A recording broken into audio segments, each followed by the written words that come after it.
I put my iTunes on shuffle, and then it would go into something super energetic and upbeat immediately after. Just doing an audio check.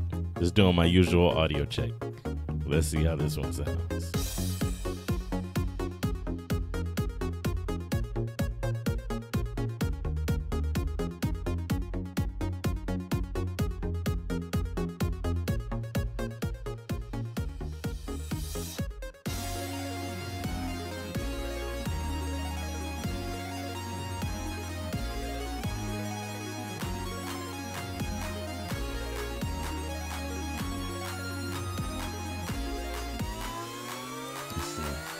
Justin Oates says this is a recording. I don't know what he's talking about.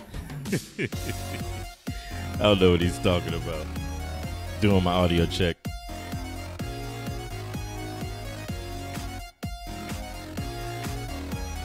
I'm gonna bring down iTunes. Just a second.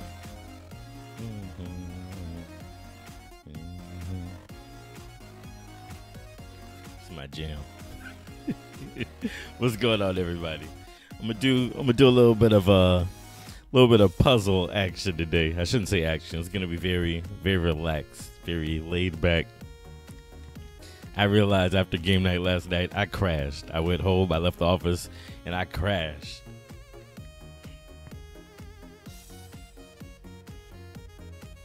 All right, audio sounds like it's at a good level for me.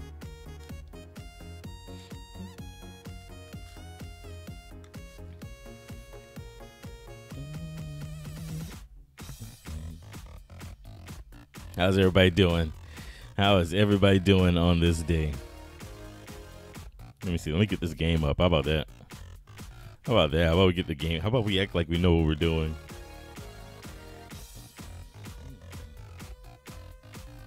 Oh, there's something that's increasing, decreasing. That's because I'm moving. Farther away. I'm getting stuff ready. Like I said, I need to act like I know what I'm doing.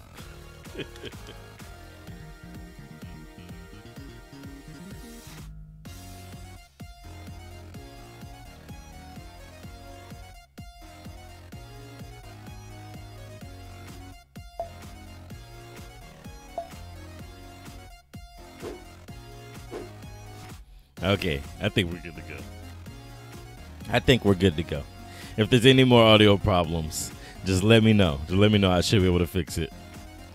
I'm not doing too much today. I'm not all over the place today. Okay.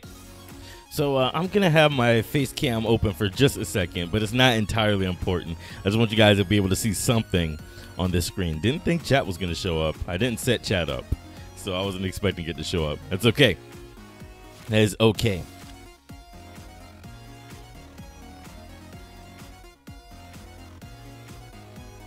All right.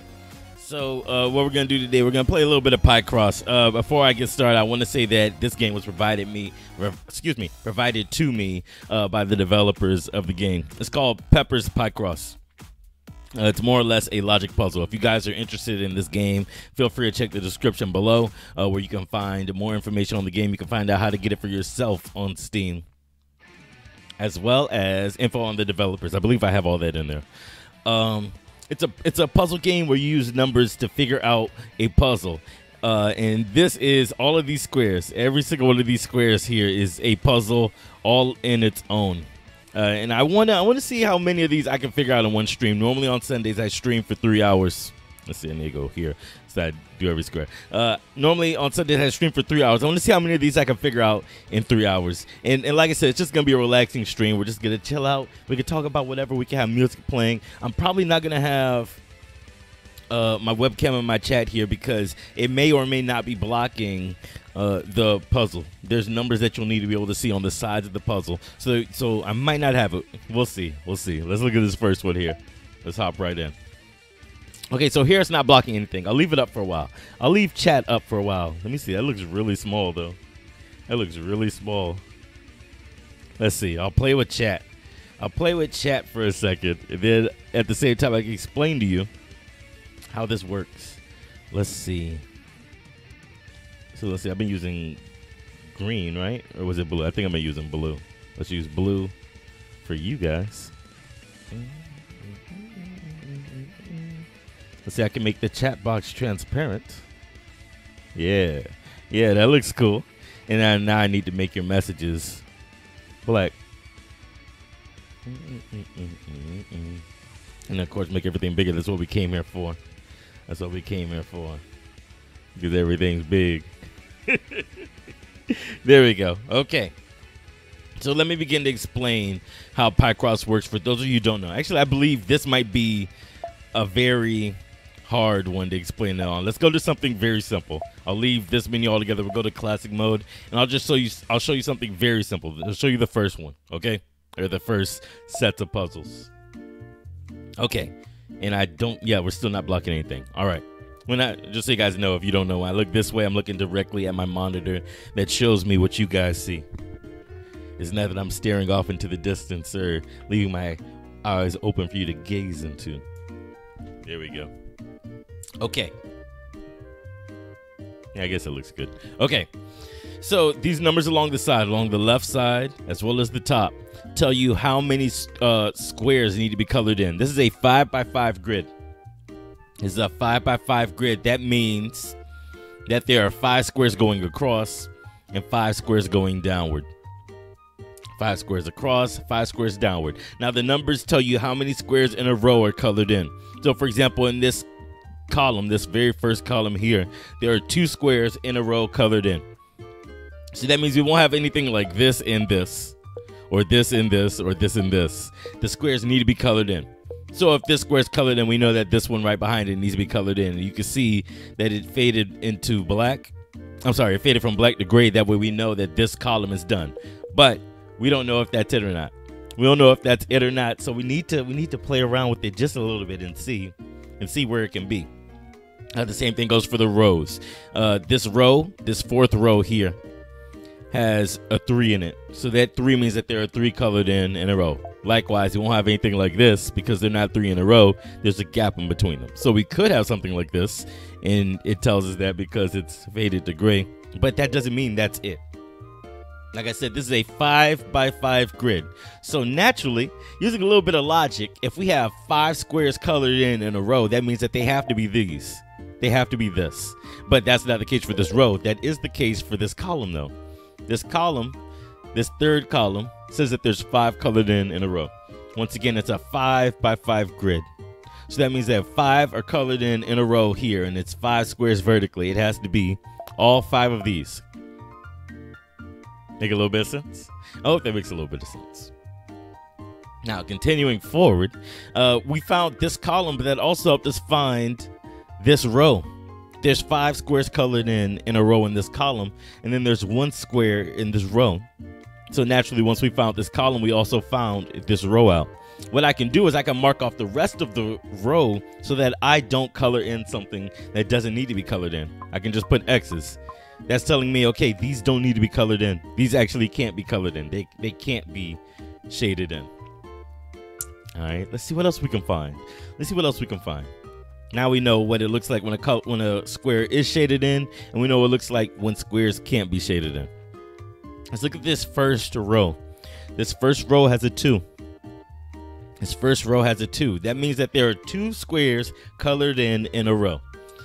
What we can do is we can take that information and combine that with what we know about the column that has 5 colored in a row. We know that this square here has to be colored in. And if 2 in a row have to be colored in this row, that means that one of the 2 squares touching this square also has to be colored in. So it could be this square, or it could be this square. We don't know just yet. But we do know that means that this square can't be colored in, and this square can't be colored in. So we found out a little bit more information. We didn't find out which one needed to be colored in, but we found out which ones can't be colored in. It's worth it. It's worth it. It actually helps us out a little bit. It helps us out in this first column. Our first column has a 2 in it. The first column has a 2 in it. That means that 2 squares have to be colored in a row. Could it be this square? It can't be this square because both squares in front of it as well as below it are X'd out. That means they can't be colored in. That means naturally this one can't be colored in either. So then the only one we have left are these 2. Those are the only squares we have left. Now, this column has been grayed out because we found both squares that need to be colored in for it. And we can keep using more information that we pull from other rows and columns to help us out. Like, for example, we now know something about this fourth row here. There's 3 in a row that need to be colored in. There's 3 in a row that need to be colored in. Let's see. I'm going to let you guys play with that one for a second, but I'm going to go somewhere else. Where's the other square that needs to be colored in this row? But I'm going to go somewhere else. You might have seen this second row and said, chill, there's 2 numbers there. Why are there 2 numbers there? Well, what that means is that there's 1 square that's colored in. I'm sorry, there's a 1 and then a 1. That means there's 1 square that's colored in. There's a gap of at least 1 square that's not colored in. And then there's 1 more square that is colored in. So it goes 1 square colored in, at least 1 square that's not colored in, and then 1 more square that's colored in. So let's use that information a little bit. 1 square that's colored in, at least 1 more square that's not, and then 1 square that is colored in. So we have 1 square here that's colored in. Let's imagine that this 1 square is this 1.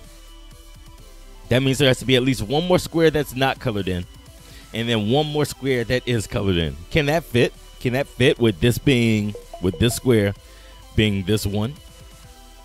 We have this 1 square. We have this square that won't be colored in, and then we could possibly put 1 here.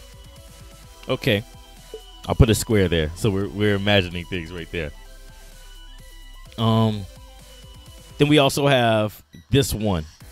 Let's imagine that this 1 is actually this square. Do we have room to put at least 1 gap before this square and then another square colored in?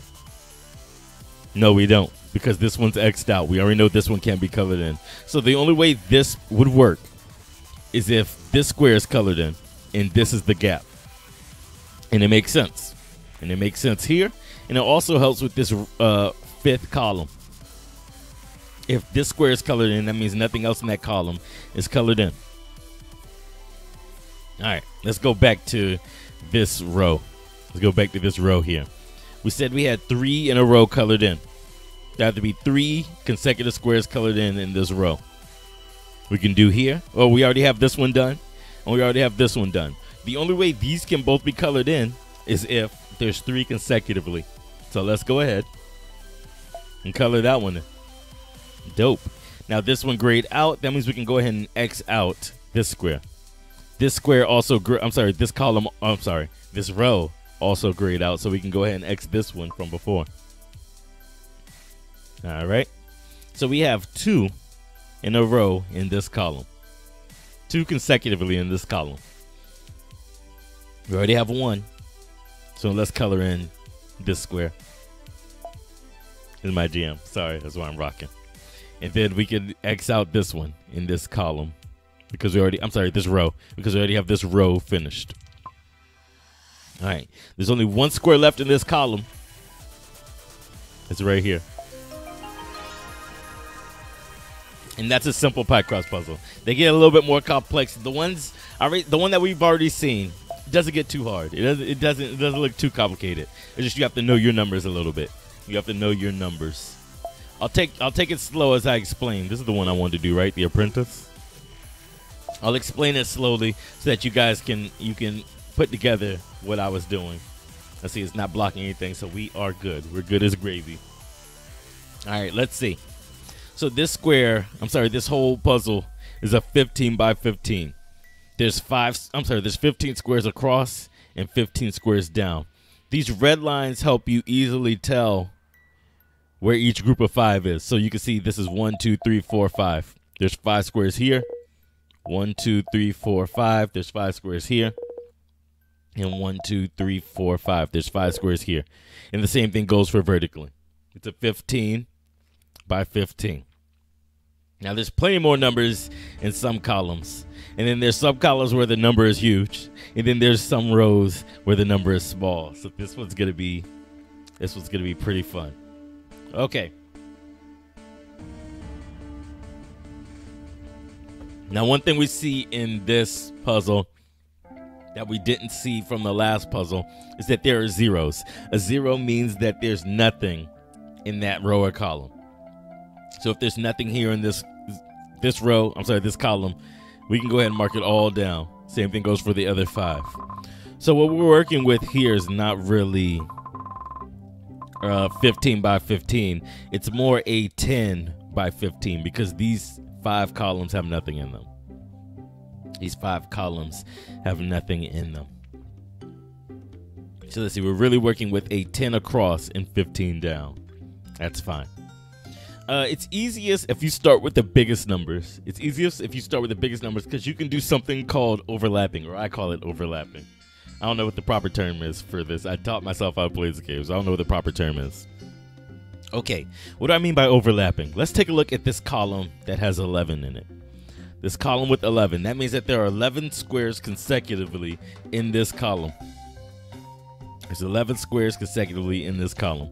Now, what we can do is we can start counting. We can count to see where they are, and we can look at the far extremes. By extremes, I mean if the 11 are starting all the way at the top, and then if the 11 are starting all the way at the bottom. Let's look at that physically.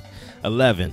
So we'll count out 11 squares from the top. This is 1, 2, 3, 4, 5, 6, 7, 8, 9, 10, and 11. So if we're saying the 11 starts all the way at the top with this square, this is where the 11 are sitting. They have to be consecutive, so this is where they would sit. Now let's look at the 11 from the bottom.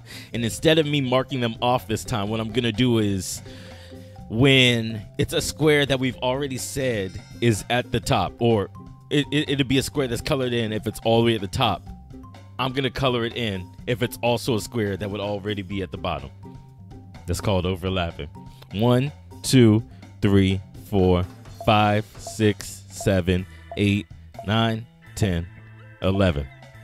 Okay, so these squares would be counted if the 11 is all the way at the top. These squares will be counted if the 11 is all the way at the bottom. And then in both scenarios, these squares are colored in, or will be counted. So that means that no matter where the actual 11 sits, these would have to be colored in. These 7 would have to be colored in. There's no other way around it. There's no other way to put it so that these aren't colored in. It's called overlapping, or I call it overlapping. And you can do the same thing going across. Let's start with the biggest number. The biggest number we have going across is 9. Let's see. So if we have 9, we have 9 colored in. Starting from the left is the first one we'll do, and then starting from the right is the second one we'll do. I'll do it the same way. 1, 2, 3, 4, 5, 6, 7, 8, 9.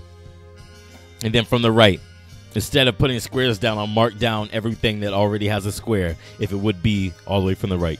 1, 2, 3, 4, 5, 6, 7, 8, 9. It's overlapping. That means no matter where the 9 sit, these would have to be colored in. These have to be colored in. There's no other way to arrange it. What's going on, Mrs. Scatterbugs? I'm going to get caught up with Ultra Sun and Ultra Moon while I watch a stream. Go for it, man. Go for it. This is just a relaxing stream. It's just for us to hang out, play games, and talk with each other. There's no problem at all. Also, how you doing, buddy? Okay. So that, like I said, that's overlapping. That's called overlapping. It's a way to figure out squares when you have a really huge puzzle. It's actually the smartest way to start this. You always start with the biggest numbers. So, for example, I shouldn't have done 9 first. I should have did 10, but I just wanted to show you that it works from both the left side and the right side. So let's see. You seem tired. I'm not really tired. I'm just not super energetic. Yesterday was a busy day. I had a lot of stuff. I was up pretty much from, I want to say about 6 a.m. to whenever game night ended. I crashed right after game night. So it's just I'm not tired. I'm just not super energetic, and that's okay. I don't have to be super energetic all the time. I can't be 100% all the time. Let's see. Let's do a little bit of overlapping from the 10 spot. 1, 2, 3, 4, 4, 4, 4. Making this one work with the mouse wheel was probably not the smartest way to do it because my mouse wheels are so sensitive. This is 4, 5, 6, 7, 8, 9, 9, 10. Now what we can do, before we move on to doing all the way from the top, what we can do is, since we know that this square has to be colored in, because we already found it with the 9, instead of continuing to mark it down with squares, we can go ahead and color this one in, or these two in all the way, because we know that this one has to be colored in. And if we're trying to do the overlapping from the bottom, that would mean that these two also have to be colored in. And then we can do the same thing going from the top. 1, 2, 3, 4, 5, 6, 7, 8, 9, 10. So these 5 have to be colored in.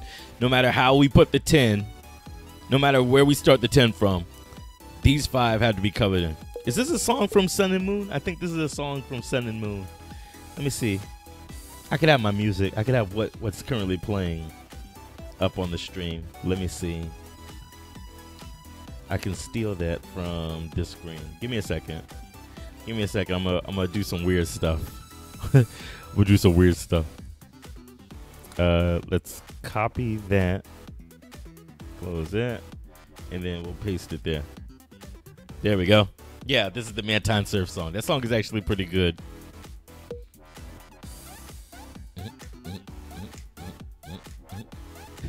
I'm dancing already.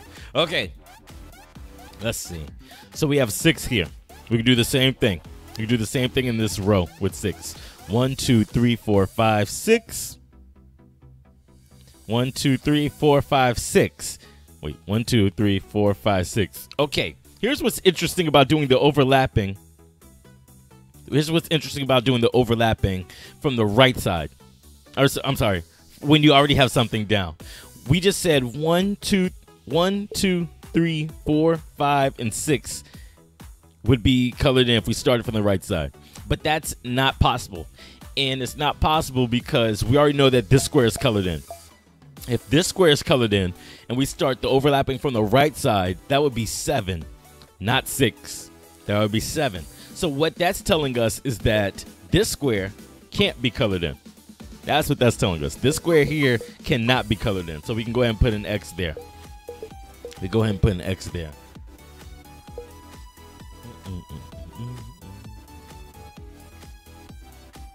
All right. Now, overlapping doesn't always work when you start it from the top and then from the bottom. Let's look at this column that has a 6 in it. 1, 2, 3, 4, 5, 6. And then 1, 1, 2, 3, 4, 5, 6. Oh, oops. Let's see. That one needs to be colored in. Okay. So, a couple reasons why this doesn't work. A, the two hypotheticals, the two extremes, starting at the top, at the very top, and then starting at the bottom, they don't overlap. They don't overlap. So, it doesn't help us there. Also, neither one of these two hypotheticals intersects with what we already know. Neither one of them does. So this absolutely does not work for us. We can then do it a different way. Let's do it a different way. Let's start from what we know. Let's count up 6, including this square, and then count down 6, including this square. Okay, 1, 2, 3, 4, 5, 6.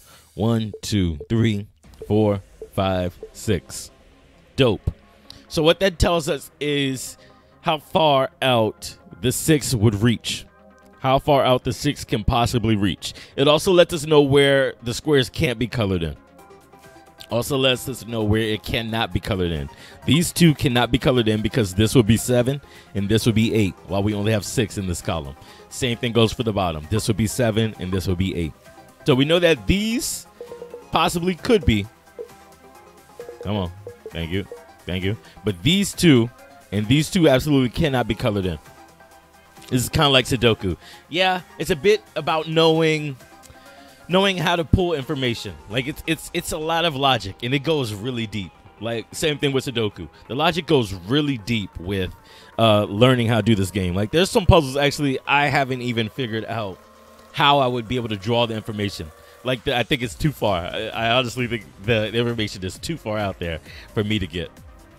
But this is something that I do like regularly to keep my mind fresh, keep my mind together, as well as to learn new ways to think. I colored these two immediately because this row says that it needs 2. If it has a square colored in, then the other one is immediately before it or after it. That means that it can't be this square because there's nowhere for it to be colored in. So you can immediately put a X there, and you can do the same thing here. And the same thing goes for these 2 squares here. There's 3 in a row. This one can't be colored in because there's not enough space in front of it or behind it to color it in. Same thing goes for this one.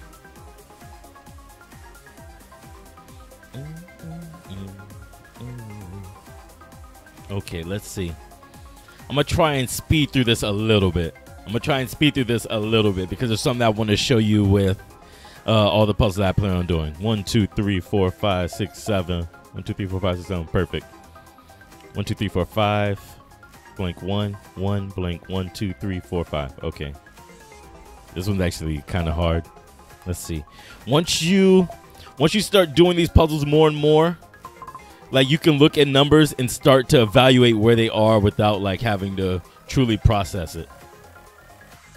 Like that's how I can figure out where's a good place to start, like explaining how it works. Because I've done this enough to where I can just look at it and see, okay, this is a good area to say this. 1, 2, 3, 4, blank, 1, 2. Nope, these are colored in. Let's see, that's that. That's that. That's done. That's done. That's done. Initially, for this stream, like last night when I realized, I said, okay, let's make tomorrow a relaxing stream. I was going to have this be a stream where I just work on designs and graphics and stuff. But I woke up a little late and I didn't test out whether my computer could handle it or not. So next stream, like I won't say next stream, but I'll figure out a way to have a stream where I'm just working on designs and chilling with everybody. 1, 2, 3, 4, 5, 6, 7, 8, 9, 10, 11. I should have known because this one was there. 3 here. This 3. These 2. 8. Let's go here. I think. Yeah, that's 7. Okay. 4. 2, 2, 2. Where would the 2 be? That one. Color that. That's done. That's 3. That's the 1. 4. There we go. That. There's 6. 2. That's 2. Ooh, I messed up somewhere. Oh no, I didn't. I messed up right there. Okay, so that's not colored in. That is 5. I mess up a lot. I mess up in this a lot actually, because most of the time I speed through it like I'm doing now.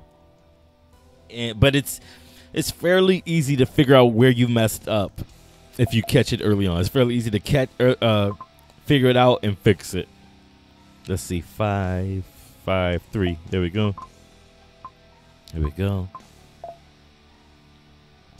I got it, and then I didn't.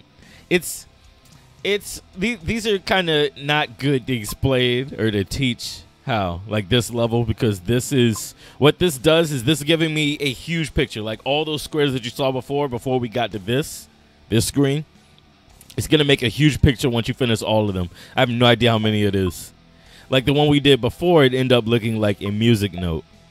Let's see, 2, and then this one. So this is just one part.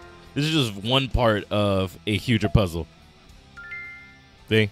All of these will make one huge puzzle. Let's see. I'm gonna go back. I'll go back. Let's look at another one. Let's look. This is the one that we did before, the music note. Let's see. I did all of these, didn't I? I did all the Oh, no, I didn't do this set. Okay, we can do this one together. I have no idea what this is. So let's see. Okay, so let's see. I'll do a tutorial like for this one as well. And the next one I'll have you figure out or tell me where's a good place to start. What's something that we know already. And that's why I'm using the terms column, row, overlap, color in, cross out, overlap, things like that. Because once you get the terminology down, that makes it so that you're able to talk about it. Or once you build the terminology for it. Okay, so it's a 5 by 5. There's 5 squares across, 5 squares going down. That means the maximum number here is 5. We won't have a 6. We won't have a 10. We won't have a 15. None of that. The maximum number we could have on any of these would be 5. With that said, If we have a 5, we know that everything in that column or that row is colored in. This is a 5 for this column, and it's a 5 by 5 puzzle. That way we know this entire column will be colored in. And that gives us an idea of where to start for everything else. It also tells us other things about other rows. For example, this row has 1 square in it. This column had 5 colored in, and when it intersects with this row, that means that the row is completely done. So we can put X's, we can cross out everything. Or cross out everything else, excuse me. All right, and that helps us with other things. I typically start with the biggest number first. That's the easiest way. That's normally the easiest way to do it. Whatever single number is the biggest. So if there would have been 2 numbers here, if there had been 2 numbers like a 1 and a 3, then I might have started there. It makes it a little bit easy. Like once you get used to the formatting, you can look at things and say, oh, the only way this can work is if it's set up like this. But I digress. Let's get back on track. The next biggest number would be 4. It would be 4. We have 3 rows with 4s. We have 3 rows with 4s. We could start with any of the rows, and really anything that we come up with for any of the rows will be the same for all of them because we know the exact same information for all 3 rows of 4 so far. So let's start with the top one. We'll just start with the top one. There's 4 squares in this row that have to be colored in. We already know 1. So we'll do the overlapping technique. We'll do the overlapping technique starting from the left, and then we'll do it starting from the right. 1, 2, 3, and 4. 3 and 4. 4, 4. There we go. That's starting from the left. So we're saying we start from the left, these 4 would be colored in.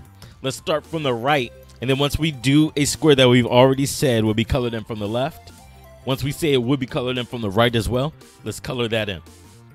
1, 2, 3, and 4. Okay, cool.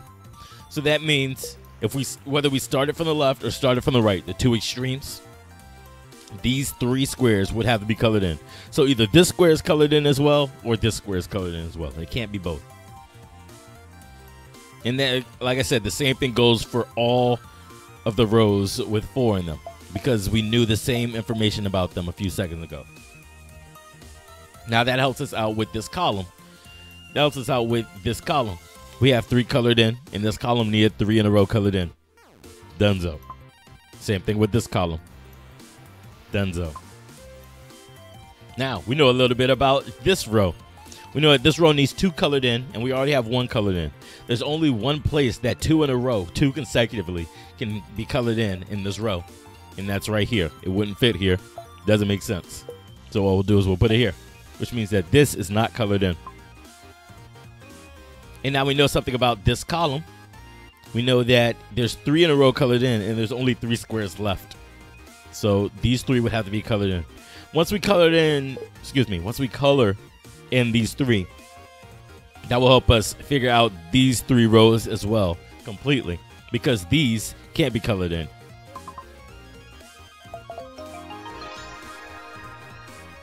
It's a snail. It's a snail. All right, so this is the next puzzle. This one is a 7 by 7. You can see it tells you down here.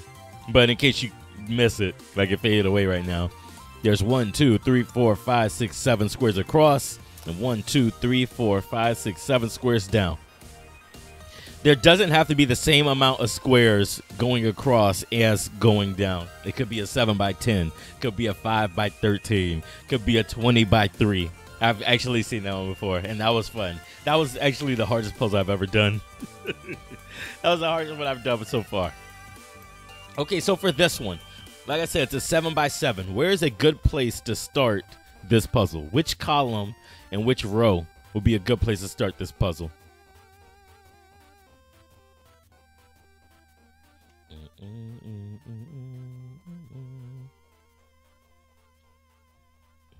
Where would be a good place to start on this puzzle? I'll let you go ahead and figure it out.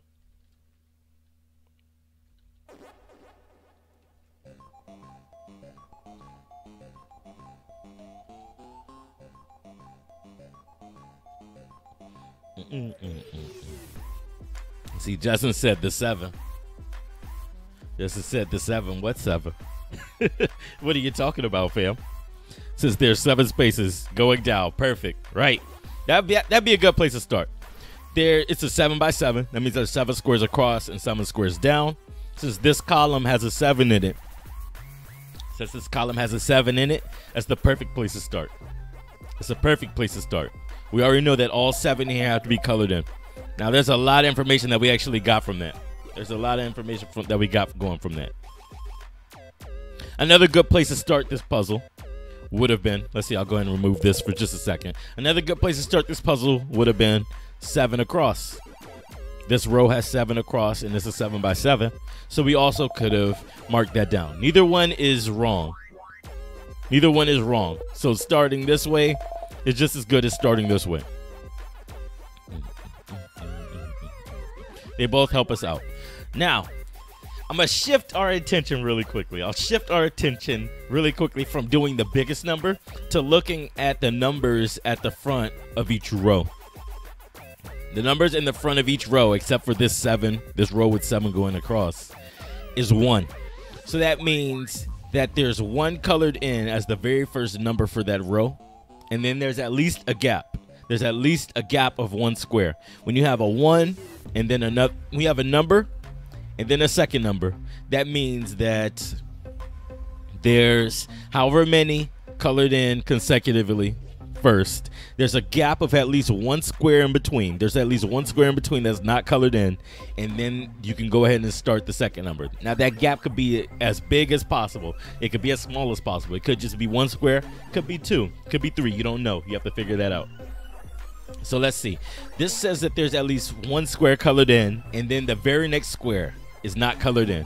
You need a gap before you start the next one. So there's 1 square colored in, and then we start not coloring in until we get to the next one. So there's 1 square colored in. At least the next square is not colored in. That's something that you could draw from that.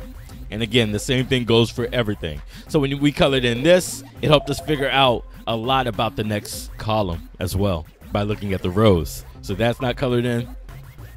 1, a gap of at least 1. So that's not colored in.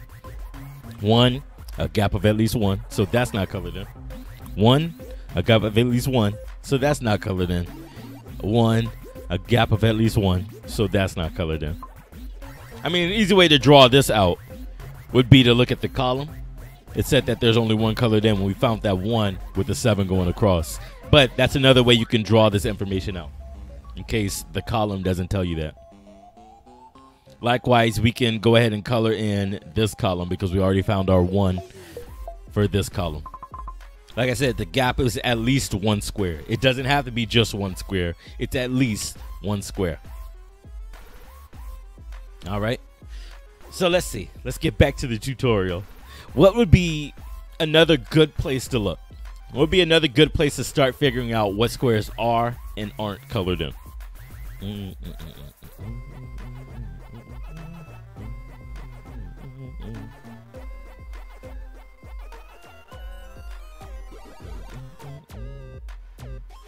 It would be another place to to start figuring out where squares are or aren't colored in. Probably the 6 going down. Probably the 6 going down. I was about to say, why didn't that show up on my chat? It's because I'm an idiot. Probably the 6 going down is actually right. That's right. That's the next biggest number. So it's a pretty good place to go. It's a pretty good place to go. Okay, so let's see. 6 going down. We'll start counting from the top, and then we'll start counting from the bottom. And any squares that show up in both scenarios will be colored in. They absolutely have to be colored in. There's no other way around it. It's called overlapping.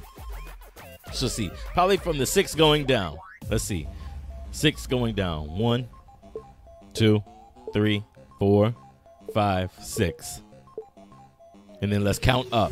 I'm not going to mark these with squares. Instead, I'm going to color in the ones that overlap. 1, 2, 3, 4, 5, 6. Dope. So, starting from the top or from the bottom, these 5 have to be colored in. And the number is 6, so that means 1 more square is colored in. Either this square or this square. Oops, wrong button. There we go. Now, while we could figure out which one of these is colored in, it actually did help us out a lot more if we look at the rows. We know that this row is done. We found the one here, and then the other one is all the way here. So this gap is 5. Oops. This gap is 5. The 5 squares here are not colored in. That's the gap being as big as possible. We can also mark this one down. We also found out, we found this one out a long time ago. This column is done. Okay. Let's see. Now what we can do is, instead of looking at the numbers in front, what we can do is look at the numbers in back. We just need to keep in mind that this affects the whole grid in reverse. So for example, this 2. This 2 means that there are 2 squares consecutively colored in. There's only one place we could put this 2. That would be right here. This doesn't make sense. This doesn't make sense here. So we can't color this one in. It would be this one. And now marking down the rest of the row because that row is finished. Dope. Now what that does is that actually tells us a lot of information. Again, we're looking at the numbers backwards. We're looking at the second number first. Let's look at this column. This column has a 2, a gap of at least 1, and then 1 square colored in.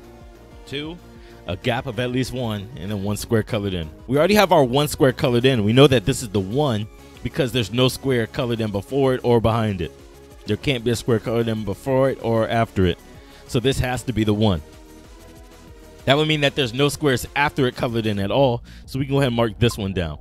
And that only leaves space for our 2 here. That only leaves space for our 2. Dope. All right. And that helps out a lot more. Again, like whenever you figure something out, there's a very good chance that it helps something else out. Let's see. That helps out this row. We have our 1. We have our gap. We have our 1. We have our gap. And all that leaves is 2 squares colored in. We have 1 here, so this one has to be colored in. You might be asking, chill, why aren't the gaps the same? Why is this gap 2 squares, but then this gap is 1? They don't have to be the same. They don't have to be the same. This is a gap of 1. I'm sorry, this is 1 square colored in. There's a gap. There's at least 1. I'm sorry. There's 1 square colored in. There's a gap. And then there's 2 squares. Gap. I'm sorry. 1, gap, 1, gap, 2 squares colored in. That's all that the row asks for. That's all that the row asks for. It didn't ask for symmetry. Okay, this column has 4 squares colored in. We already see that there's 3 here. It can't be this one, so it has to be this one. This row is done. And that helps us find our 6. Oh, it's a floppy disk. It's ancient technology. I guess that means I'm ancient because I know what it's called. I guess that means I'm ancient because I know what it's called. Okay, let's go back to the huge one. I want to see. Let's see. What time is it? What time is it? It's 2:43. I got a little bit more than 2 hours. I think we could get a lot of this done. I think we can get a lot of this done. Like those are the basics for everything that I've showed you so far are the basics for doing Picross, whatever you want to call it. Those are the basics. As you do more and more, you'll learn more strategies. Like you'll teach yourself more strategies, or you'll figure out more strategies. Okay, so the biggest number here is 12. This column right here. Let's see. This is a 15 by 15, by the way. I don't know if you saw the thing at the bottom. This is a 15 by 15. So let's see. I know that this is 5. I know that this is 5 more. That would be 10. This is 12. 11, 12. 10, 11, 12. So I'll mark that, and then I'll drag this all the way up so I can quickly do it. Let's see. Now, a shortcut, instead of counting them all out again, you see that there's a gap of 3 here. That would mean that these 3 would be the, I'm sorry, not a gap. There's 3 that aren't colored in here. That would mean that these 3 would be the ones that aren't colored in. So what I'll do very quickly, take these out, and these are the ones that are overlapping. But just to show you, 1, 2, 3, 4, 5, 6, 7, 8, 9, 10, 11, 12. That only works like when you have a good understanding of space. Like what I'm doing here is coloring in. Putting squares here and then just sliding down where the squares would be. There we go. So 12 was the biggest number, and then 11 is the next biggest number. 11 is the next biggest number. So let's see. We have 5 here. We have 5 more here. That's 10, 10, 11. We'll do the same. Metapod. Let's see. Same here. So this would be 5, 6, 7, 8, 9, 10, 11. Dope.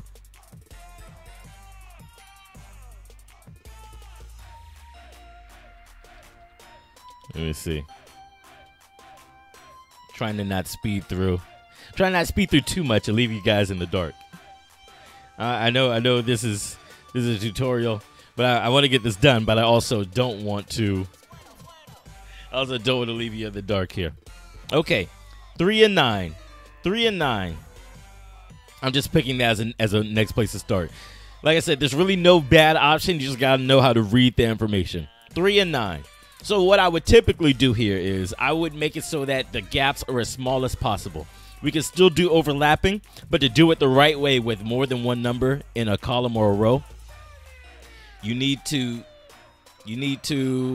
what's the term? You need to make it so the gap is as small as possible. That way the pieces are as far up or as far to the left, and they're as far to the right or as far down as possible.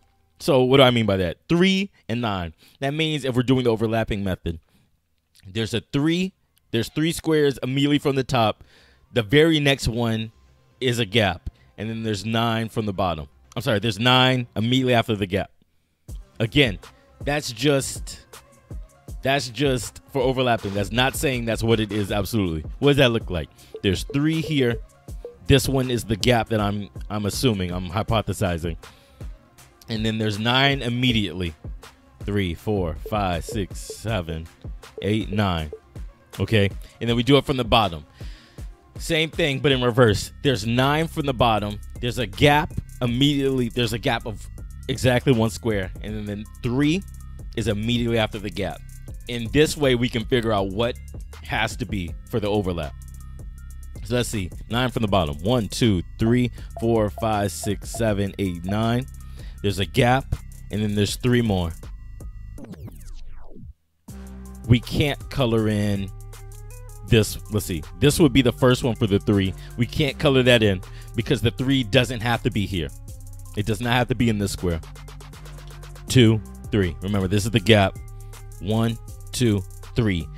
Because this is here, this will be in the 3 from the bottom will be in this square, but these are the 3 from the top. This one has to be colored in. The 3 could be here or the 3 could be here, but in both scenarios, this one absolutely is colored in.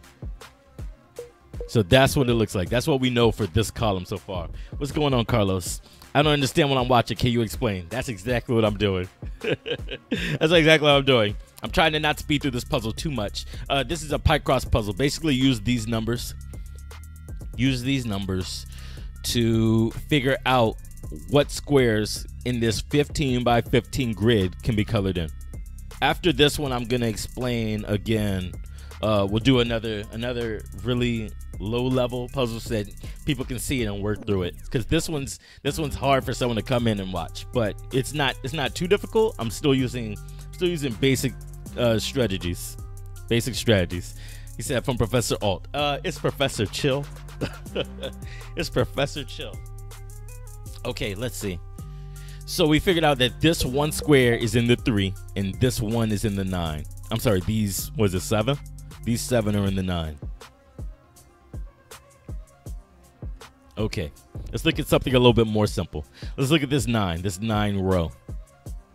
This 9 here means that 9 squares have to be colored in a row, and that's it. There's nothing else in this row. Now let's take that information and combine that with what we already know for the row. We know that this square has to be colored in and this square has to be colored in. If that's the case and there's no gap in this row, that means that every square in the middle also needs to be colored in. Otherwise, there would be a gap. So before we do anything with this 9, we can already color this in. So we already have 6 squares from this 9. That means how many are left? 9 minus 6. How many are left? 3 squares need to be found in this row. 3 squares need to be found. Now again, there's no gap. Once one's colored in, there's 8 more that are consecutive with that 8, with that 1. So that would mean that the 3 either have to be immediately before these 6 or immediately after, or any arrangement of that. It could be 2 before and 1 after, or 1 before and 2 after. So what that means, though, definitely anything that's outside of the 3 before or the 3 after can't be colored in. So we have 1, 2, 3 here, and 1, 2, 3 here. It doesn't have to be these 3, and it doesn't have to be these 3, but it absolutely cannot be this one, and this one. So we know that. All right. It's all about pulling information. It's all about pulling information. Now this one's a little bit harder. Like I said, this is not a basic level of this puzzle. I'm gonna try and clear up.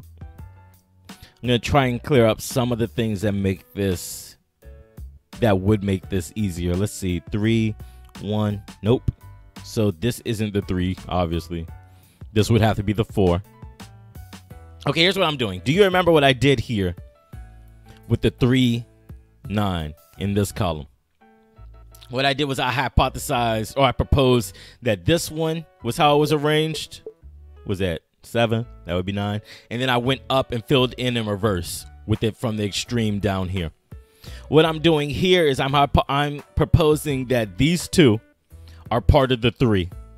That way, let me get rid of this fry. Lose myself. I'm proposing that this is part of the 3. If I know that this is part of the 3, let's assume that this one's the one that's missing, then I can figure out where the rest is afterwards. And if it doesn't fit, what that's telling me is that this can't be part of the 3. So then I can hypothesize that it's part of the 4. Does this fit with the 3? If this is 3, there's a gap of at least 1. There's 1 more colored in. There's a gap of at least 1, and then there's 4 more colored in. But there's not even 4 more spaces here. So that means that this can't be the 3. These 2 squares here can't be part of the 3. They would have to be part of the 4. So if it's part of the 4, that means that in the most extreme case, these are the 2 that are missing from the 4, or these 2. But then that would mean definitely nothing afterwards is colored in.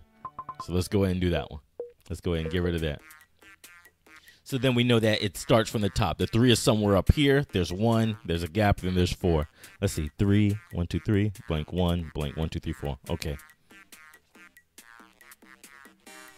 All right. Let's see.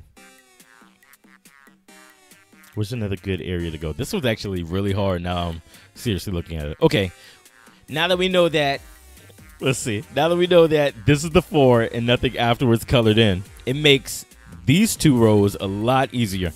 We know that there's a 5 and a 3 in this row. That means there's 5 colored in, there's a gap, and then there's 3 more. But the 3 can't fit on this side. So that means that the 5 is here somewhere by itself. So what we can do for the moment is we can ignore the 3 here.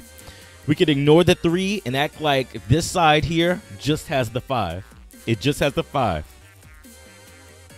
So if this is the 5 and this is the far left, let's do it from the far right. 1, 2, 3, 4, 5. Let's do it from the far right. 1, 2, 3, 4, 5. Overlapping, these have to be colored in. See? It's all about using information and stretching it. Is this going to be a VOD? Yes, this will be a VOD. This will be a VOD. I'll probably post it. I'll probably post tomorrow, sometime tomorrow. Let's see, too complicated. Okay, what I'm going to do, I'm going to leave this puzzle. I don't have a lot figured out yet. All is I can go back through and put it together pretty simple. So I'll leave this puzzle. We'll leave this one. I don't think it saves it. Yeah, it doesn't save it. That's fine. It'll be okay. We'll go back to the easy ones. Oops, that is not the easy ones. Let's go back here. Let's see. Let me get something with a 5x5, or there's small. I want smaller than the 10x10. I think that's the only one that's really here. Okay, this is a 10x10 puzzle. What that means is that there's 10 squares going across, and there's 10 squares going down. 10 squares across, 10 squares down. Knowing that, what would be a pretty good area to start with? What would be a pretty good area to start with?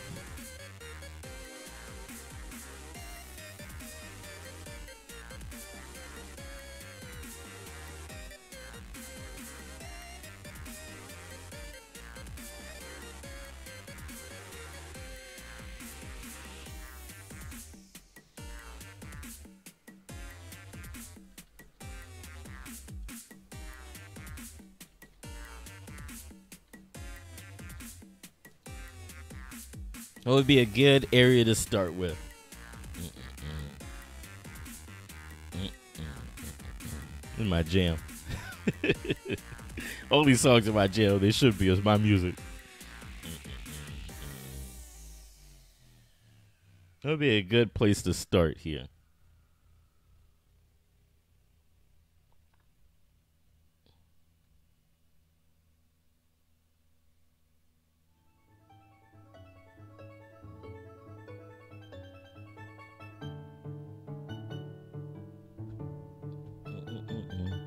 See, Justin says the 8. The 8's a good place to start. 8's a good place to start. Sorry, I'm reading a thing. Let's see. The 8's a good place to start. Going from the right to the left. Perfect. It's actually, I'm trying to evaluate. Like, if you're just doing the puzzle, if you're just learning how to do it, that's actually the perfect place to start, because that tells you a lot. That tells you a lot. 8 going across is the perfect place to start. You typically want to do the big numbers first. You typically want to do the biggest number first. That way you can do the overlapping method and figure out what what definitely will be colored in. You can figure out what definitely will be colored in. It's an 8 by 8. That means you need it to at least be a 5 so it makes it over this line, or so it makes it over this line. 8 going across. We have 1, 2, 3, 4, 5, 6, 7, 8. The numbers on the side mean that this many is colored in consecutively. So like this 8 means that there's 8 in a row colored in. There's 8 in a row that are colored in. I'm sorry, 8 consecutively. I shouldn't say in a row, because one of the terminologies that we use is row and column. There's 8 consecutively colored in. That means if the very far left is the one that we're starting with, these 8 would be colored in. Now I'm going to count from the right. And any square that is colored in, any square that already has an X, oh, Jesus. Any square with a square in it already absolutely has to be colored in, no matter how we arrange these 8 consecutively. 1, 2, 3, 4, 5, 6, 7, 8. Perfect. So that means that the 2 that are missing can either be these 2, it can be these 2, or it can be this one and this one. But these 6 are absolutely colored in. There's no other way to arrange it so that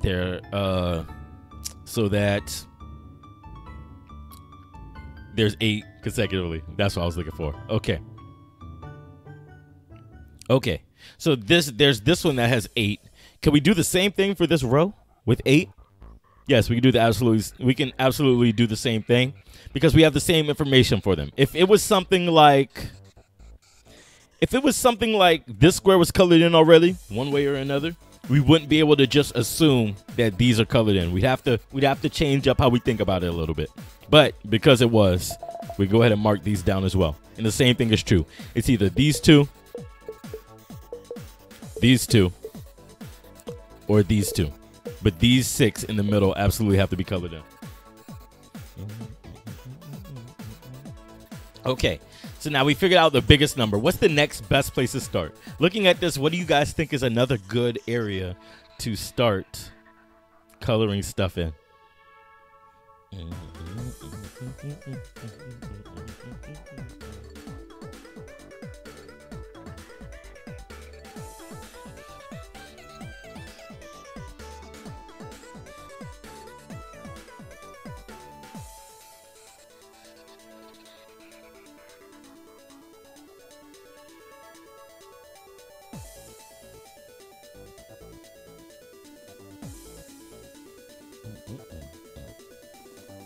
Let's see. Probably the 6. Yep, 6 is a good place to go.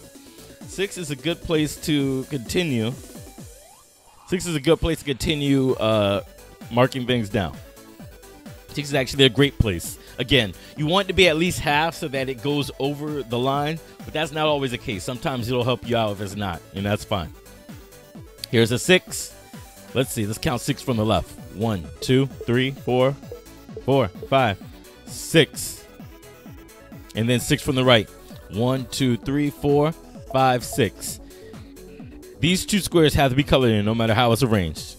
Whether it's the 6 from the left, the 6 from the right, or any combination in between. I'm not going to go through all of them. Okay, so let's see. There's no other 6s. So now we got to play around a little bit. What's the next best way or next best row or column to start in to figure things out? Let's see. I want you guys to guess. I know it might be a little bit hard to see this one. I want you guys to guess. And I'll show you a trick after it has been evaluated.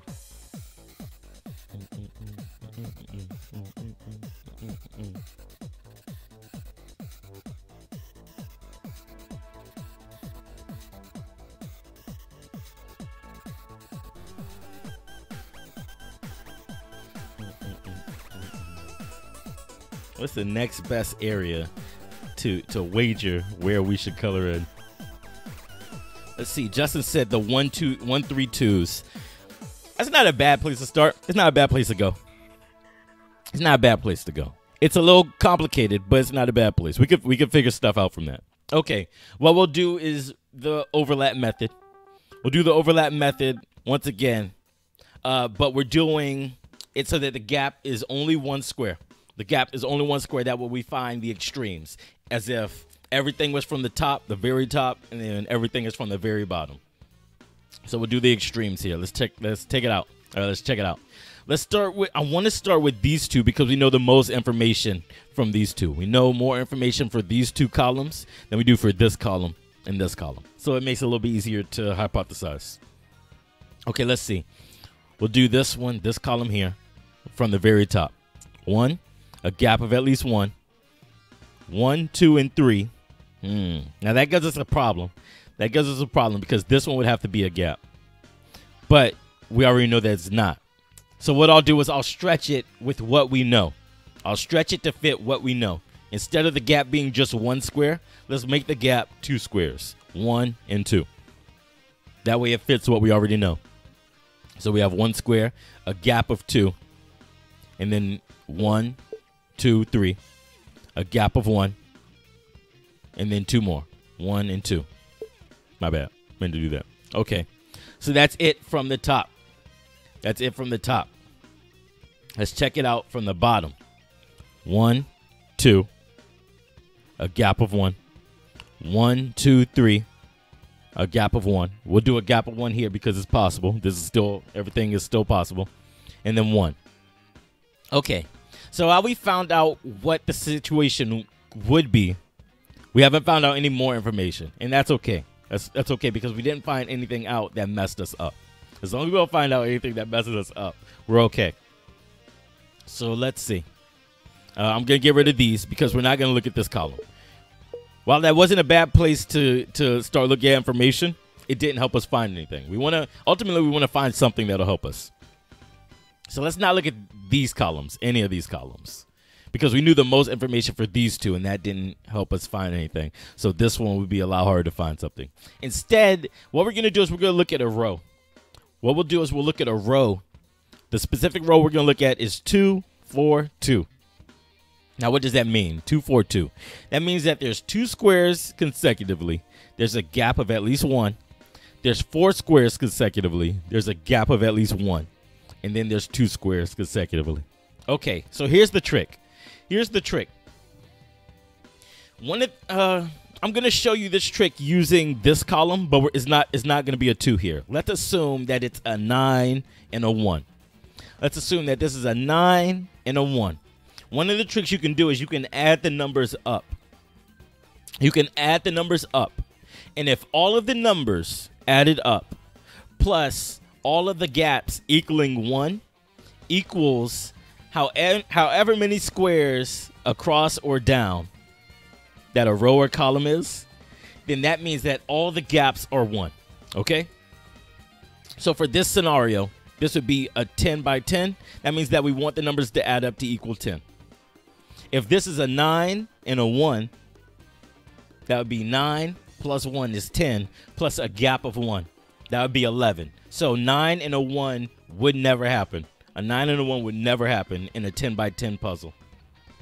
Exactly. Scatterbugs caught on. He caught on right when I got to it. Perfect. That would never work in a puzzle, in a 10 by 10 puzzle. 9 plus 1, 9 and a 1 wouldn't work because you still got to figure in that gap of 1.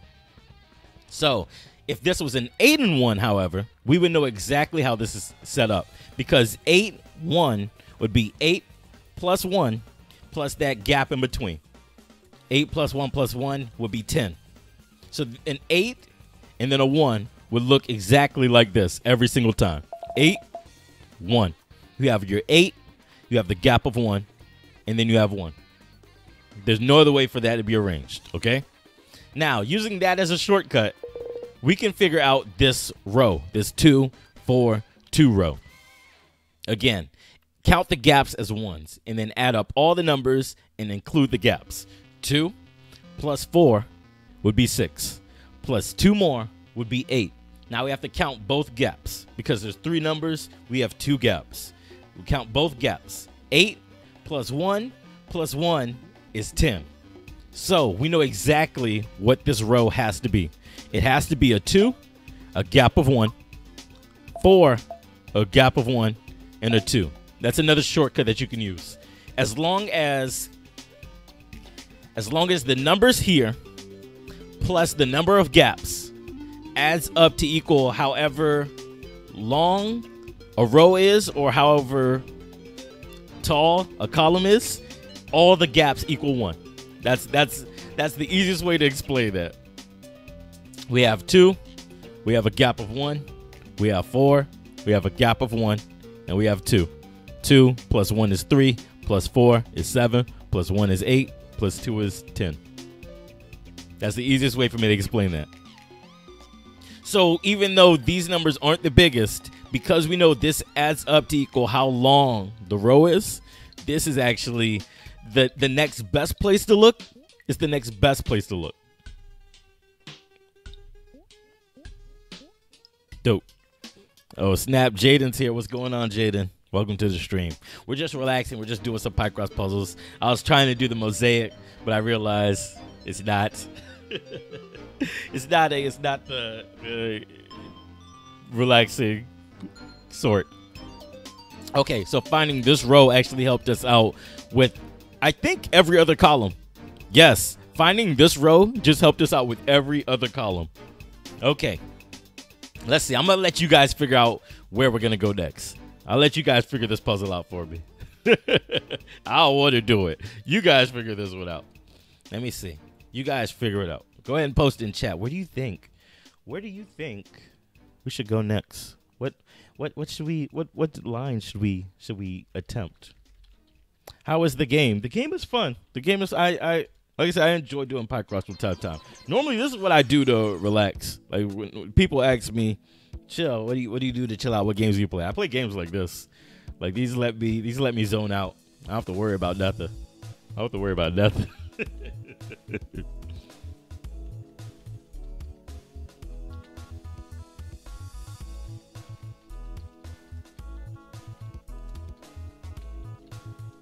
Where do you guys think we should go next? Really, at this point, there's a very few places where we won't find something out that we know. There's very few places, we won't find something out from something that we know. So where do you guys want to go next?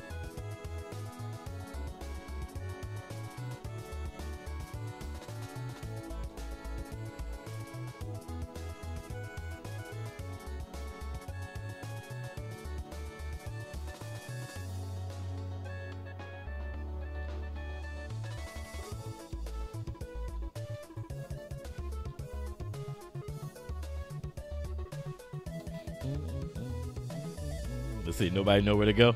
Nobody know where to go. Nobody know where we should go next. I'll help you guys out.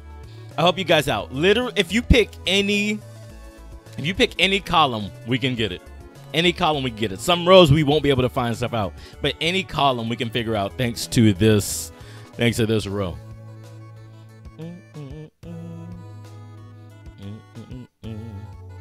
Okay, Scatterbugs. Mr. Scatterbug says 5 and 2. He says 5 and 2. So he's either talking about this column or this column. Doesn't matter which one. We got the same information for both of them. So we'll do it in one of them and then we'll just move it over to the other. Okay, 5 and 2. So we know that there's 5, there's a gap of at least 1, and then there's 2 more. Let's see. Where can we go? Where can we go? We know that there's 1 here, there's a gap, and then there's 1. So these 2 aren't connected. So these 2 are very clearly 2 different numbers. This one's very likely the 5 since it's before the gap, and this one's very likely the 2 since it's after the gap. So if this is one of the 5, let's start counting. 1, 2, 3, 4, 5. Whoops. Perfect. Perfect. We know that this one's not colored in because this is our 5 and there's nothing before it. And then again, we could take this information and move it over here. Can we find these 2s though? Can we find these 2s though? We actually don't know anything that will help us determine which one is the 2. Either one could still be the 2. So what we're going to do is instead, we'll just take this information and we'll move it over here as well. Because again, it all matches up. It all matches up.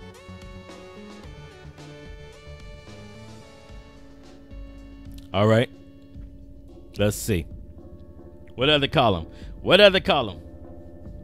You see, Jayden says, I don't know this game. I never heard of it. It's called Picross. There's many different, like this, what I'm doing here is called Pepper's Picross. I'm using this because this is actually one of the cleanest ways that I've been able to capture video for Picross puzzles. Also, as I say that, remember, I've been given a code. So I've been given a code to play this game for free. So take that into consideration. But this is one of the nicest ways to look at Picross on puzzle, on the stream, on YouTube, whatever. But there's so many different ways. I think I've used 3 different programs on my channel already for playing Picross. Picross is a very old puzzle. It's a very age-old puzzle. Let's see, Mr. Scarbug says, yeah, it's the top if we're going by symmetry. I'll give you a little hint. We're going by symmetry. Typically, you can look at the numbers and see if a puzzle is symmetrical.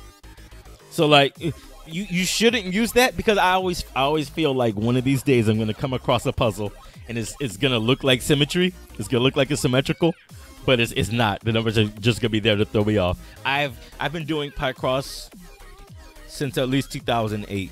I started doing these in college. To this day, I've not come across one, but I know one day we will. One day I will. Okay, so let's see. Like I said, there's many different ways to do. Many different programs that'll help you play Picross or do Picross puzzles. I'm marking these off because we already know that these rows are done. When they gray out, that means that they're done. They're donezo. Okay, I'll give you guys a little hint. I believe Justin said the 1, 2, 3. I'm sorry, 1, 3, 2 was a way to go. 1, 3, 2 was a way to go before. Before, we didn't have a lot of information that would help us, but now we do have a little bit more information. So we can do the 1, 3, 2s. What I'm going to do is I'll start with this column here, and then I'll show you something else that we already know. Okay, so this column is 1, 3, 2. That means there's one square that's colored in. There's a gap before we color in 3 more squares. A gap of at least 1 before we color in 3 more squares. Then there's a gap of at least 1 before we color in 2 more squares. Okay, so we know that the biggest number here in this column is 3. With that said, can this square be colored in? Can we color in this square? Can we color in this square, y'all?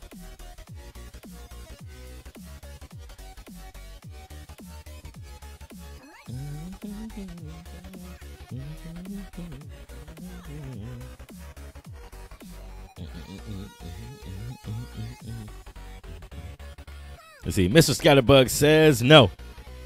Mr. Scatterbug says no. He's absolutely right. He's absolutely right. We cannot color in this square. Coloring in this square would mean that we have 4 squares in a row. We don't even, I'm sorry, 4 squares consecutively. I'm trying to break the habit. We can't color in this square because we don't even have a 4 in this column. There's no 4 in this column. So that we know this square can't be colored in. It's all about using information. There's information everywhere. There's information everywhere. Okay, so we know that this has 2 colored in. Can this 2 here be this 2? Can these 2 squares here be colored, be this 2?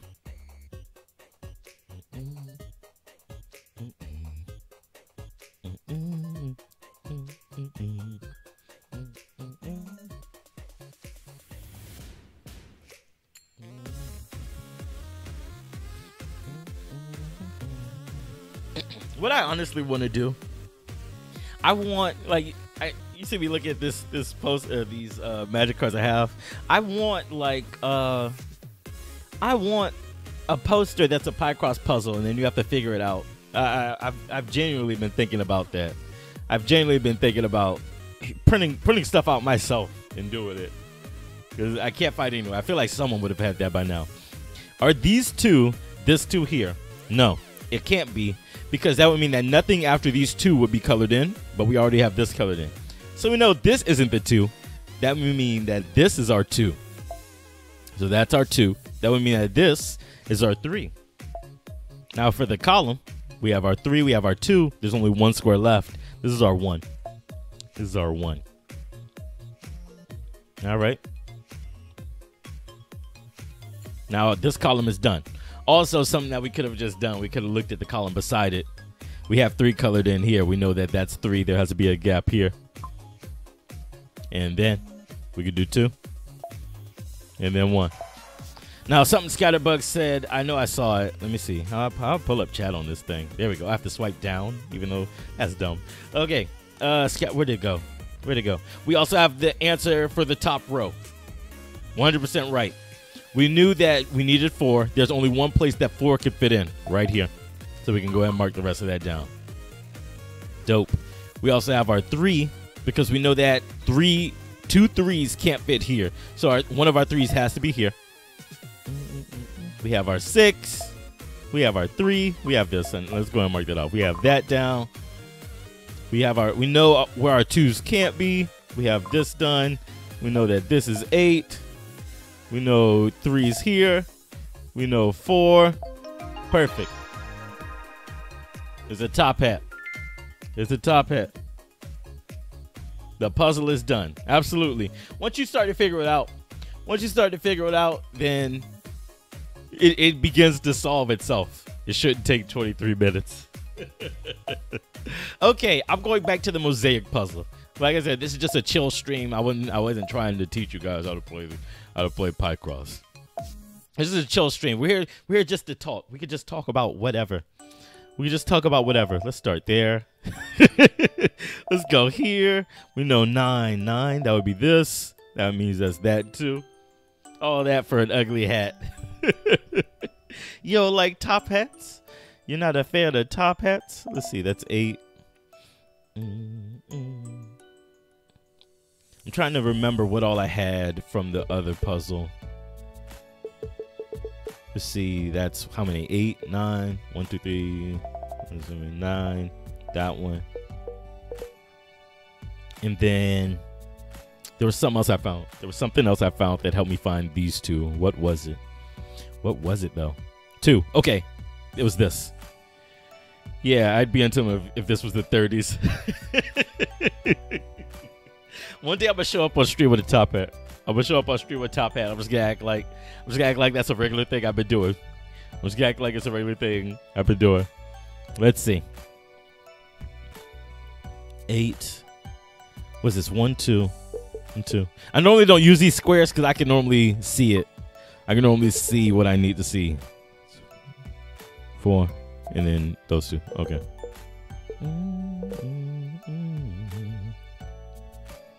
Let's see. 9. 9. That's 6. That's what it was. That's what I'm missing.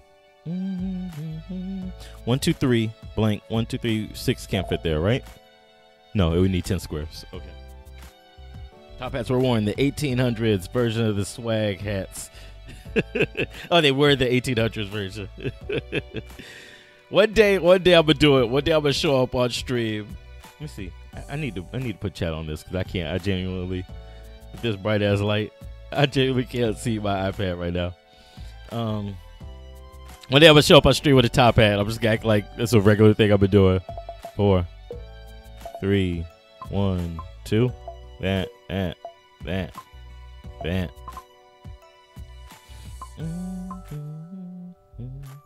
Let's see. That. Is that right? No. What I mess up? That. There we go. Okay. That's better. That's done. 1, 7. 1, 2, 3. That. 1, 2, 4 has to be here. I'm not even gonna play around. 4 has to be here. 1, 1, 2, 1, 2. Nope. 4's here. Oh, duh. Look up here. Let's look up top. Let's use all of our information. Chill.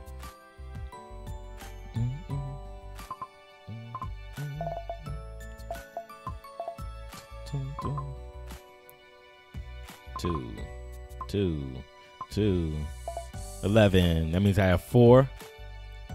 That's it. That's it right there. I got it perfect. Dope. That I know that for a fact. That's done. 1, 4. There we go. 6, 5, 2. That's 1. Whoops. That's 2. I feel like this puzzle, this one's gonna look ugly. This is gonna be ugly once it's done. What's this? 9? Yeah. There we go. 3's up here. 1, 2. Shoot. This is gonna be wrong, isn't it? No, it's not. It's not. Why would that be wrong? 2. There we go. 3. 5. Done. Dunzo. We're moving. How is everybody's week? Do you guys have finals coming up? Why are you watching me instead of getting ready for finals? Hate to sound like your mom, but why are you on the YouTube instead of getting ready for finals, guys? Well, I'm gonna cancel streams for the rest of. Oh, I messed up somewhere. Is this it? I hope that's the only place I messed up here. I hope you guys are ready for finals. I want you guys to blame me. Talking about I'm not ready because I was Chill made me watch stream and made me play game night. Don't you blame me. I ain't tell you. I ain't put a gun to your head. Let's see. Scatterbug says he has midterms. Justin has benchmarks. Justin, where are you? What country do you live? Is that the UK? Is that a UK thing? An England thing? 4, 2, 4. I need to find this 4. It's not that. Upstate New York. Oh, that's right. New York does benchmark. Let's see, how many is this? This is 6, 7.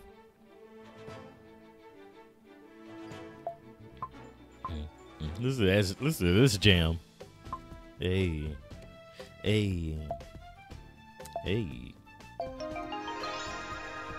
Damn, biology. Let's see. Upstate New York high school. Got you. Biology. Listen, one thing. Let me tell you guys. School is great. School is amazing. One thing I don't miss is finals. One thing I don't miss is tests. Oh boy. Oh boy. Let's see. 4 and 9. That's 13, and then 1 will be 14. Okay, so let's see. We have that 9, and then it would go up this way. 1, 2, 3, 4. Is that right? 9 blank 1, 2, 3, 4. There we go. I'm about to say that didn't look right. I know. I just take naps. One thing I don't miss is school in any capacity, whether it's being the learner or being the teacher.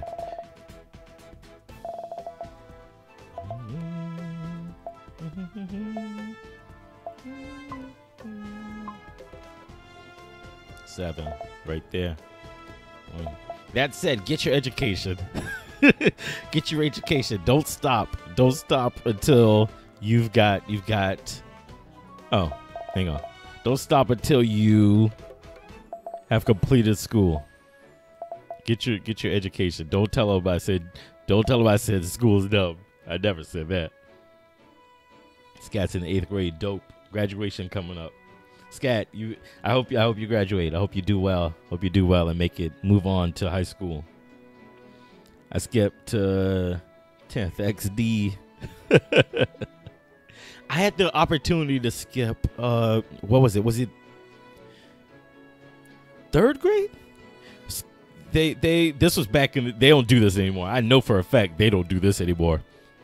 But they offered me and one of my friends the opportunity to skip from 3rd grade all the way to 8th grade because genuinely, like, school was not a challenge. School was never a challenge for us. We were both reading and doing math and doing. No. I know they still skip. Like. They still skip 1 grade, sometimes 2. They definitely don't skip you all the way 5th grade. But they offered us the opportunity because genuinely we just weren't challenged. We weren't being challenged by school anymore. Hang on, I see 4. They offered us the opportunity to skip all the way from 3rd grade to 8th grade because we were doing. Like, our teachers were giving us, we were both in advanced math and advanced English. Our teachers were giving us 4th grade work, but like they realized we were processing stuff at near high school level. We're processing things at like near high school level. So what they did was they started testing us. Like, whenever they would give us a test, they actually gave me and one of my friends. First, they gave us a 5th grade level test. On the same subject, they gave us questions at like 5th grade level. Then they gave us 6th grade level. Then they gave us 7th grade level. They gave us 8th grade level. And they realized we genuinely were not being challenged. And we both turned it down. I turned it down because because I just didn't want to be in a room with a bunch of 8th graders. And I'm, what, 8? 8th grade, you're at what, like 13, 12, 13? I didn't want to be in a room with them. He gave it down. He turned it down because he said he didn't want to leave his friends. I was like, that's sweet, but I don't want to be in a room. I want to be that guy. I want to be that guy.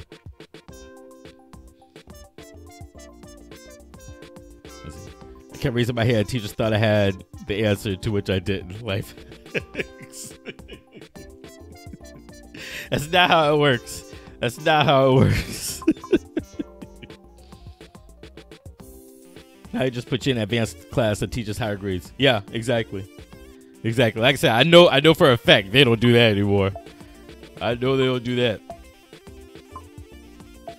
I was like, yeah, I don't want to be that kid. I definitely can't. Let's see, because what that does is, I don't want to get political, but what that does is when you get into high school, then you're around a bunch of high school kids, but they're all doing things that you can't do as like an 8-year-old, a 9-year-old. They're going on dates. You kind of can't date somebody 5 years older than you. They're getting jobs. You kind of can't work as a 9-year-old. They're driving to school. You kind of can't drive to school as a 10-year-old, you know? There's some 11-year-old junior in my school. Yeah, it's common. It's common. They don't do it as much anymore.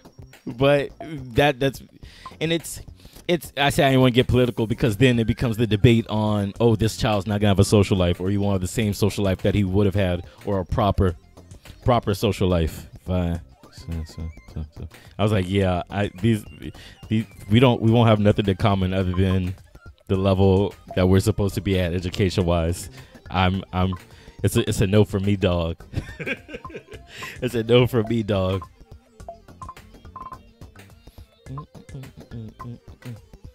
But let's get back on topic. Get your education.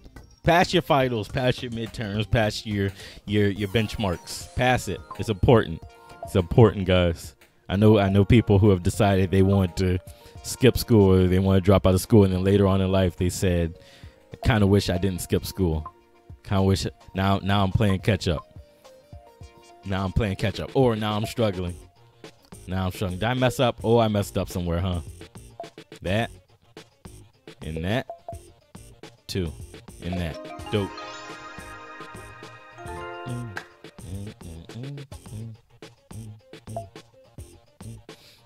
Let's see. This is. Oh, this isn't done. I did my math wrong. Don't tell anybody. That part didn't happen. What were you talking about? That didn't happen. I did my math wrong. I ran in head first. Let's see. 7, 2, 2, 5, 6, 6, 4, 5. Whoops. 5, 5, 3. All right. We can mark all these off.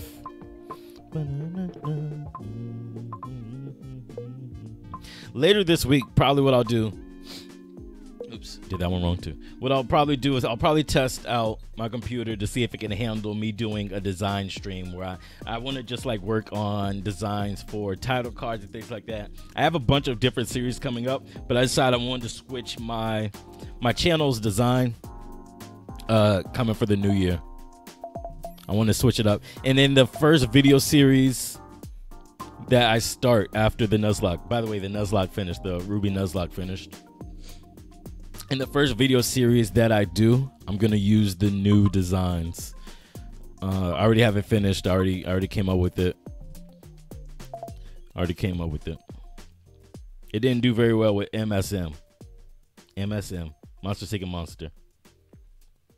Oh, because that was I don't know what that was. That was more, I want to say it was more on the game. The game just froze up. What I did was I submitted a report that said, what was it? I submitted a report that said, hey, the game froze, and they're very likely going to look into it, you know. I mean, there's nothing I can do. I'm going to assume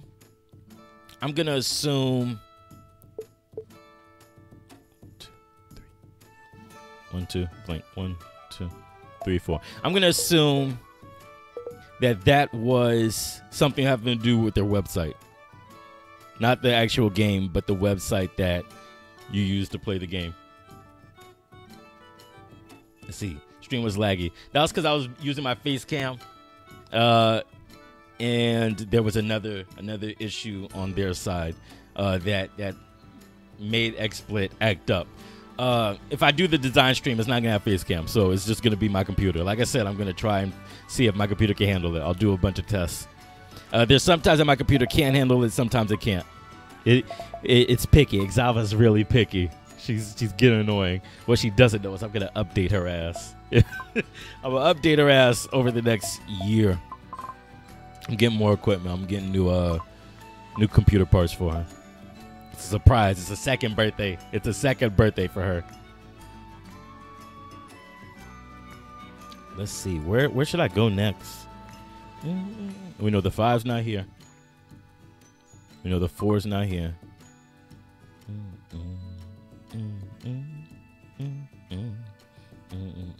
Are you guys excited for Christmas? Christmas is almost here.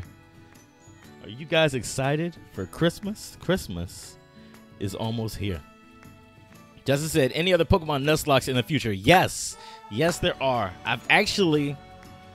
Let's see. How do I say this without saying this? I'm very good at telling you stuff and not telling you stuff at the same time. The next... Ooh, I almost lied. Okay. The Gen 4 Nuzlocke. The next... Ooh, I almost did it again. Okay. The Gen 4 Nuzlocke is actually going to be really interesting. What was cool about the Pokemon Ruby Nuzlocke? Hang on, I need to find the square. I'm going to lose my mind. There we go. What was cool about the Gen 3 Nuzlocke, Pokemon Ruby, was that the farthest that I've ever got in a Gen 3 game was I'm sorry, in Ruby, Sapphire, and Emerald was beating the Elite Four. Ooh, not beating the Elite Four. Beating the 8th gym leader. It has consistently gotten to where I've beaten the 8th gym leader and decided I didn't want to play the game anymore. Not because it was boring, not because it wasn't fun, but just because there was other things in the game for me to do, and that would take my attention. So everything in the Pokemon Ruby Nuzlocke playthrough that I did after beating what was his name, Wallace. After beating Wallace, that was all something that I have not done before. Counting every playthrough for our Nuzlocke series that I do from here on out is all stuff that I've either haven't done completely or I've only done once and I don't remember it. So our Gen 4 playthrough, I absolutely do not remember that game. I genuinely do not remember that game because Gen 4 was when I played Pokemon competitively. That was like when playing Pokemon over the internet was first a thing, and I got into the competitive scene for that. So I stormed through the game. Like, I beat the game in like 2 days. And then I didn't really care about the game anymore. So I truly do not remember Diamond, Pearl, and Platinum at all. Black and White, I don't remember it because it was so bland. And then I've never touched Black 2 and White 2. So every game that we do from here on out, I do not remember at all. We're about to have some fun. We're about to have some fun with the Gen 4 playthrough. Let's see. Scatterbug says, does that mean you lost since you're referring to it in past tense or beat it? I mean, no, I mean just like doing regular playthroughs, not Nuzlocke. Just playing the game. After Wallace, I decided I didn't want to go through Victory Road. I didn't want to fight the Elite Four. I don't care anymore.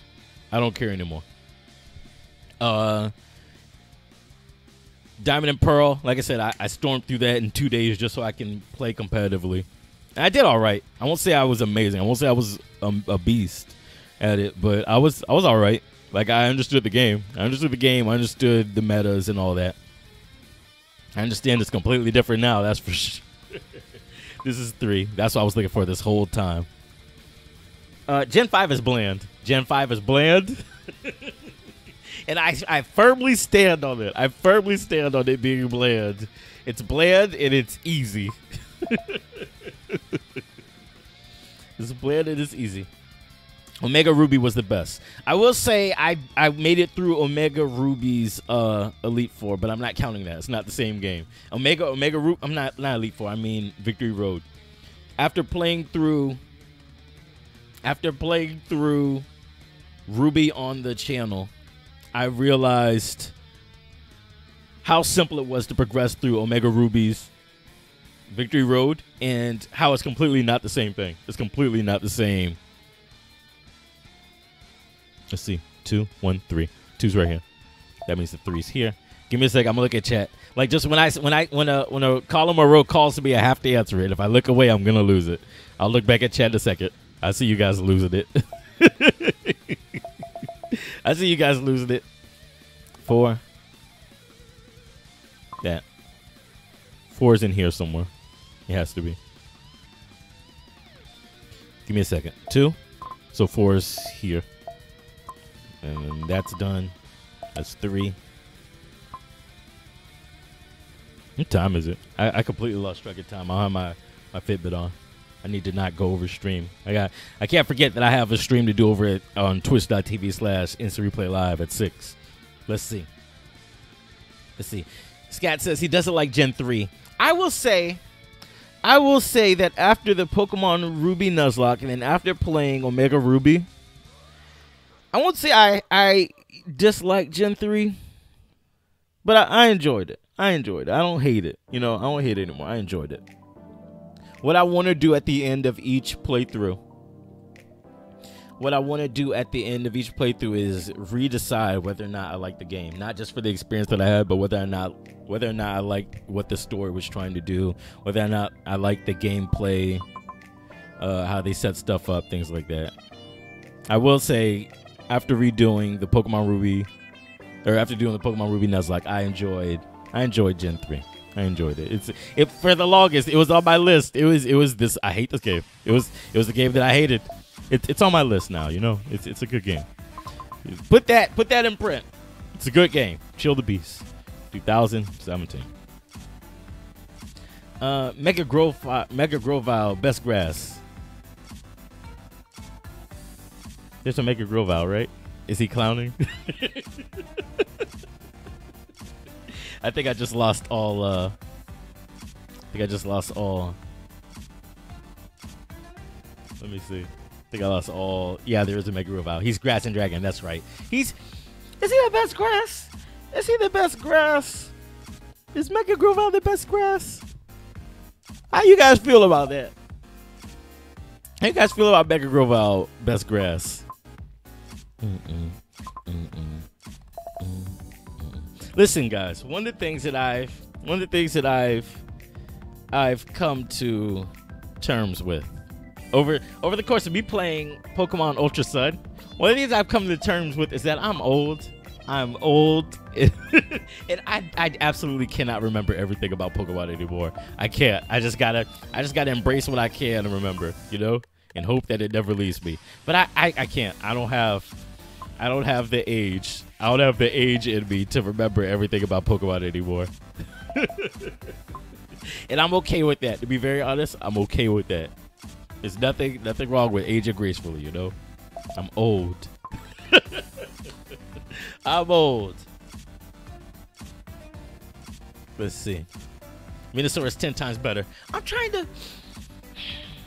You know what would be a good grass Pokemon?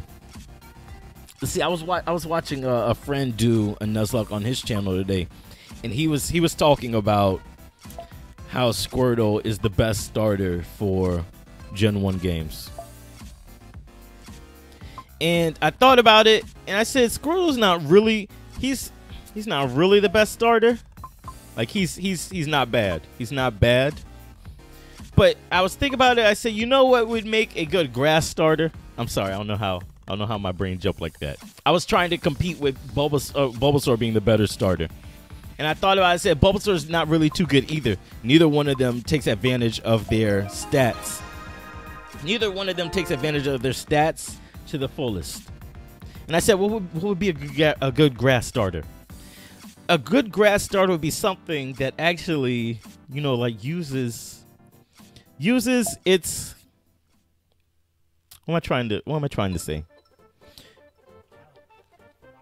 Uses its stats properly. I don't really think there's any grass Pokemon that really uses its strengths properly. They all deal with it. They all deal with it, you know? We need a good grass starter or a good grass Pokemon in hell. What the hell does that mean? Okay. Let me see. I'll pull up some information to back my case. Let's see. Venusaur. I'm gonna use Bulbapedia. I'm gonna use Bulbapedia as my point of reference here. So all the information I'm using is Bulbapedia. Bulbasaur, what I did was I looked at the starters and I looked at their stats, and their stats are all basic. They don't really excel at any one stat. They don't really excel at any one stat. Like their stats are all pretty average. Considering that Venusaur's base stats are 525. If you divide that by 6, yes, there's math involved. You guys knew what you signed up for. If there's math involved, that averages out around 80 or 90. I'm pretty sure. It's around there. Or not 90. It's closer to 80 than 90. Let me see. Divided by 6. Yeah, oh, it's actually closer to 90. 87.5. 87.5. So, special attack and special defense for Venusaur. They're all above it. They're all at 100. But then everything else is under 87. What I mean is not one stat excels like hugely. What I'm comparing that to is something, I think, let me see. Like I'm just guessing at this point. Let's look at Dragonite. What is Dragonite's best stat and how much is it above average for Dragonite? All right, Dragonite has 600. Its best stat is 600 total base stats. Its attack is 134.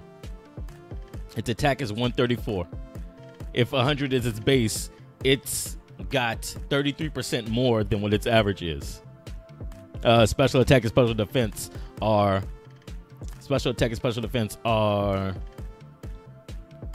at average. They're at average, and everything else is under.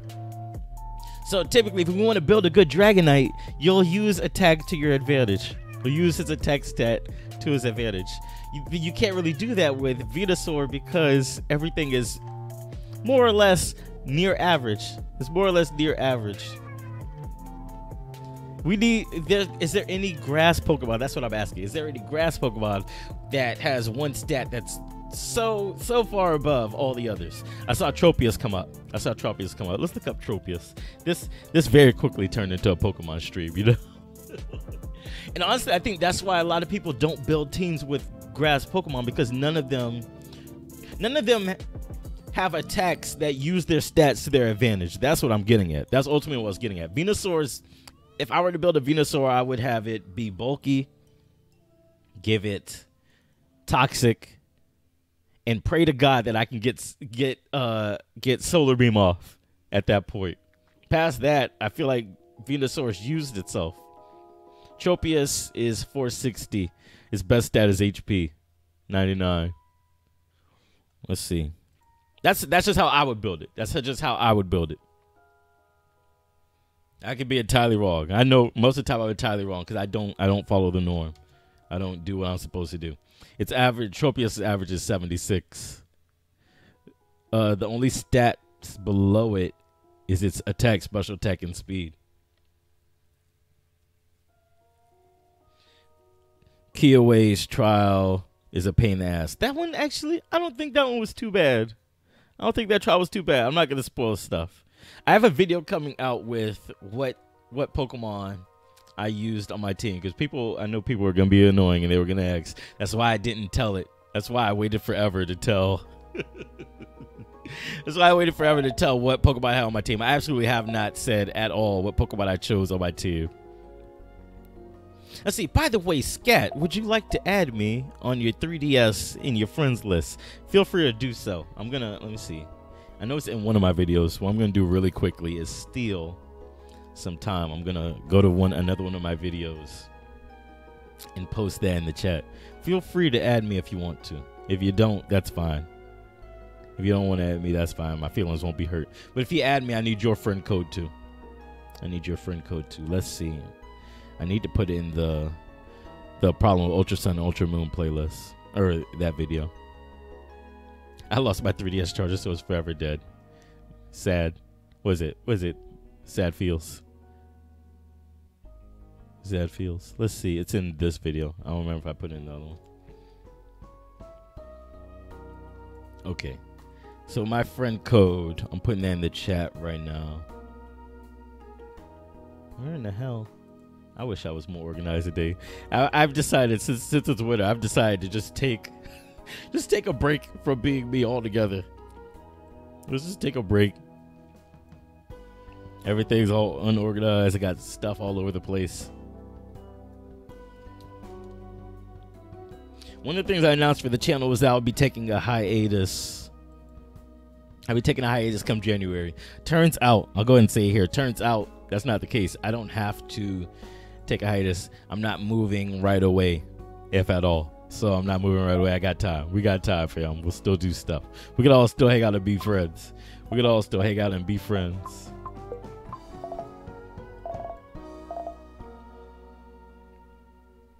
All right, feel free to add me. Also, like I said, I need your friend code to so that we can be friends. We can't be friends if we don't have each other's friend code.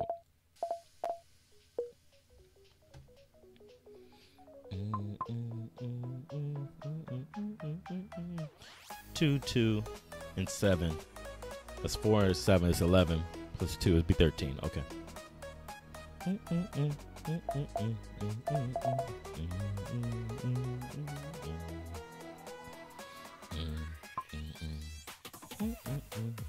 I'm thinking about getting a Switch in the year 2018.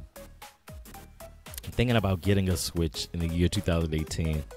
If I do, guys, don't bother me about doing videos. Don't bother me about doing videos. I'll do them. I just got to figure out the proper way to set up everything. 4, and there's 6 more, so there's only 1. Okay. I say, what's wrong here? I just got to figure out the perfect way to set up. I'm not saying I won't do it. I'm not saying I won't do videos. I just got to figure out the right way to set up my computer. Because everything, reason I've been doing mostly computer games or games on my computer is because with this setup, everything's set up perfect. But for me to get a TV would mean I need to change up how my setup is arranged, which isn't a problem. I just got to figure it out. I just have to figure it out. I absolutely will. I absolutely will do. I'm not gonna do every game. I'm not gonna do every game.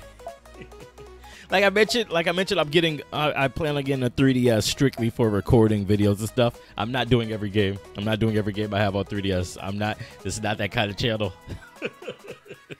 This is not that kind of channel. You guys know I like challenges in my games. It's with older games, it's a lot easier to create your own challenge. Like Pokemon, that's why I do a lot of Pokemon Nuzlocks, because it's easy to do a Nuzlocke challenge.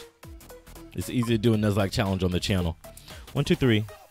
1, 2, 3, 4, 5, 6, 7, 8, 9, 10. It's easy to do something like a Nuzlocke because it's more or less set up for me to do it. When I do Super Mario, when I do the Dragon Coin Challenge or the Star Coin Challenge or the Mama Luigi Coin Challenge, it's easy for me to do that because it's something that's set up to do so. Not every game sets it up so that you can do what you want to do. Case in point, Pokemon Ultra Sun and Ultra Moon. That one. I want that one. And no one can tell me otherwise. That friend code is... Oh, probably shouldn't say it out loud. All right, dope. I took a screenshot. There we go. I took a screenshot of it, so if you want to remove it from chat, feel free to do so. I want you to keep it out there if you don't feel comfortable with it. This song. This is Guzma, isn't it? Yeah, this is Guzma. Guzma's lit. I'm purposely not saying stuff because I want to reveal stuff. I know people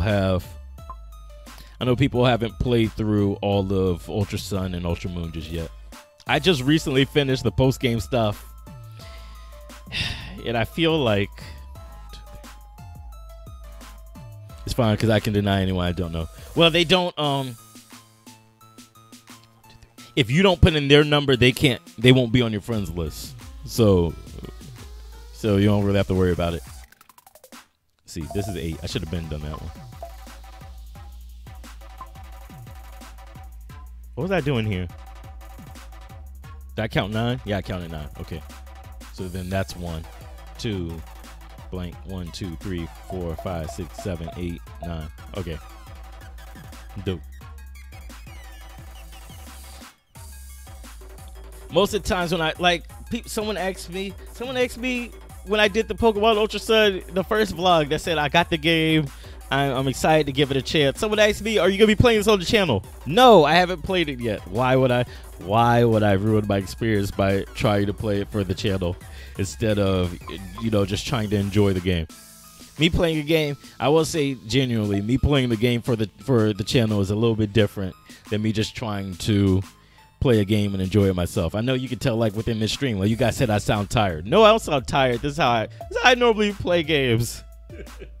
I'm 100% not super energetic. I have the energy, but I'm not energetic the entire time. I'm not. All right, guys, welcome to All Play. Today we're playing Pepper's Puzzle. We're doing Picross puzzles. I'm gonna walk you through it a little bit. No, I'm that me you saw earlier. That's how I normally play games. Now that doesn't mean I'm hyping stuff up, but I'm being a little bit more energetic than I normally am. I'm not doing anything that I wouldn't do normally. I guess that's weird to say. I'm more just talking more than I would, I guess. I guess that's what I'm trying to say. I'm talking more and I'm being entertaining. No, I wasn't tired earlier. Just wasn't as energetic. 1, 2, 3, 4, 7. When I stop streaming, there's normally a complete drop in energy. There should be a drop today. There should be a drop. I'm already there. Let's see. He said my team is Chargebug, Torracat, Zubat, Mariani, Machop, and a Clamperl as death fodder. That's an interesting team. That's an interesting team. The problem is the Mariani is underleveled by 4.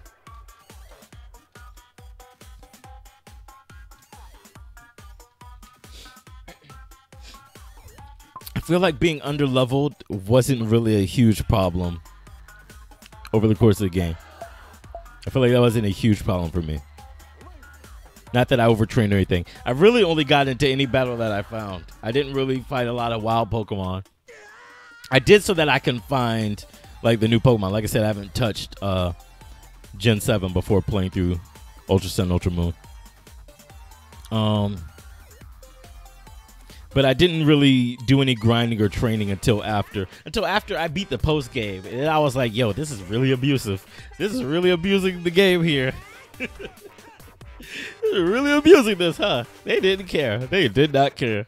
They said, here y'all go. 5. This would be done. 6. This is done. Oh, that's that.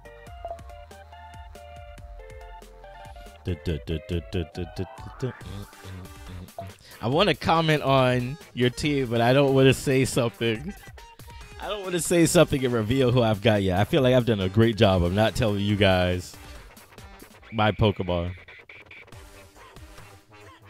7. That's that. Oops. That's that.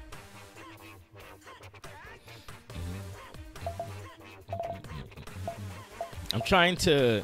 Oh, there's been a video. One of the people that I met up with on YouTube, Arsenal Weavile. Oh no, nothing's wrong with your team. Nothing's wrong with your team. I just want to. I want to make a comment on your team. That's all. Nothing's wrong with it. Arsenal Weavile put out a video where he revealed, I think, the best team possible to go through the game, and then the team that he had. I wanted to watch those 2 videos, but again, I don't want anything spoiled to me. I don't want anything spoiled, so I can watch the one about who his team was. I probably watch that between this stream here and then when I go over to twitch.tv/instant replay live at 6. Also, I need to get something to eat. I'm thinking burgers. I'm thinking burgers today. Let's see, what is that? Oh, I need to take that one off. That's 8. Okay, dope. Nothing's wrong with your team. No, I didn't mean so was wrong with your team. I just had a comment. I don't want to say anything about different Pokemon until I put this video out. I'll probably put the video out later this week.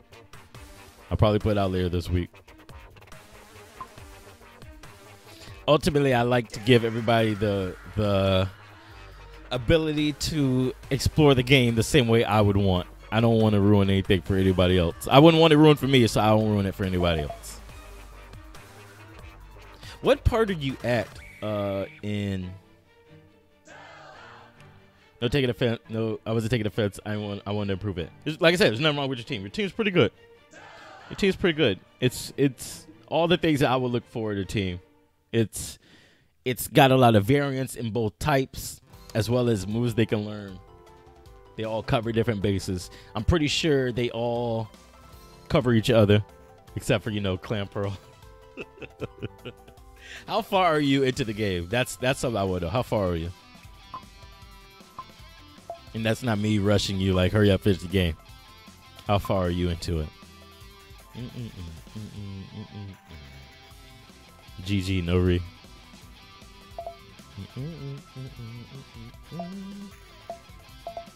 I don't know if you guys know this, but I've been doing surprise streamers, secret streams over on my Twitch channel.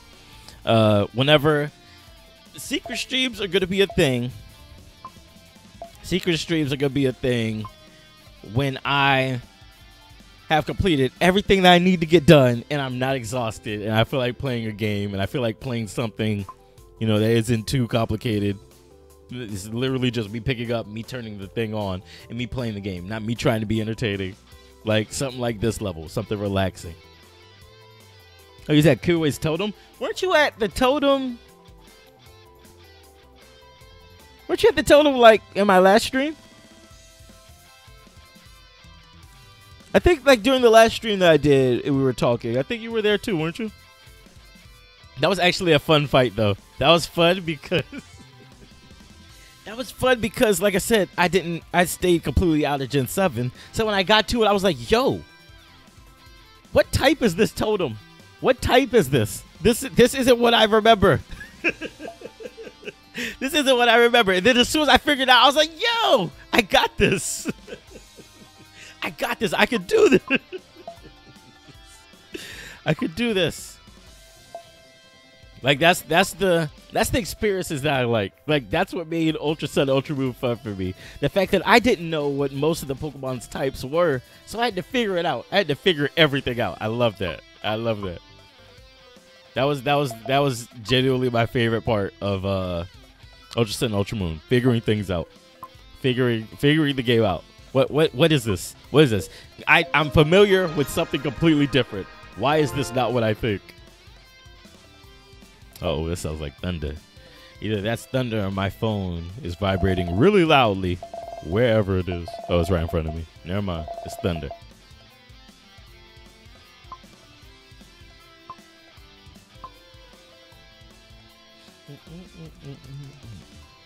Is Rotom Dex still annoying?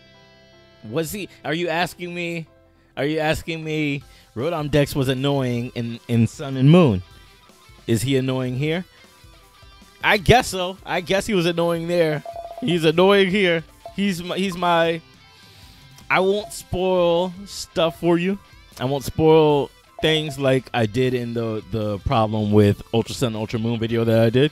But I will say if I have to pick one thing negative about Ultra Sun and Ultra Moon, Rotom Dex is it. Rotom Dex is it. I feel like they could have handled it a lot better. I won't go into any more detail than that.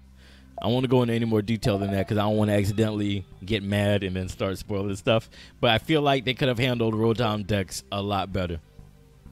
I feel like they could handle them so much better. All right, change the subject because I'm getting mad. Changing the subject. How about these puzzles, y'all? How y'all feel about these puzzles? Now I'm asking if he was annoying as of past the third island. He is. Okay, I'm not gonna spoil anything. I promise I'm not gonna spoil anything. I'm gonna say this and I'm gonna drop it because I made the problem with Ultra Sun Ultra Moon video before I beat the game. He is literally annoying up until you beat. He's annoying up until you beat the Elite Four. Like my problem with him was he tells you exactly where you need to go without you even getting the opportunity to figure it out yourself. He tells you exactly what you need to do all the way till you beat the Elite Four, at which point he no longer tells you anything. So over the course of the main game, what you're doing is you're being pushed around. Like you're not walking, the game is pushing you towards the next objective. You don't have the opportunity to explore. Then in the post game, what you need to start doing is exploring. And now you've been all over the place and you have no idea where anything is unless you remember stuff. Unless you have a really good memory of the events that happened and where it happened, then you'll be lost. You'll be lost and now you're without a tour guide. Now you don't have anybody to guide you through the game. I've never been so confused. Like I went from I have no idea where I'm going, and now Rotom won't let me explore, to I have no idea where I'm going, and now Rotom won't help me. Rotom is just the worst. He's the worst part of Ultra Sun and Ultra Moon, and I'm gonna drop it. I'm not gonna say anything else because I'll get madder than I am now. I'm not gonna say anything else past that. There's definitely gonna be a follow up. To the problem with Ultra Sun, Ultra Moon video. There's gonna be a follow up. I know it. I know I'm gonna get mad. I'm gonna get mad one day. I'm gonna sit down. I'm gonna write this out. I'm gonna write out a whole script for it. But to answer your question, yes, he's annoying all the way through the game, until you get to the point where you now need him, and he doesn't do for you what you've been doing, what he's been doing the entire game so far. 2, 4, and then 2. All right.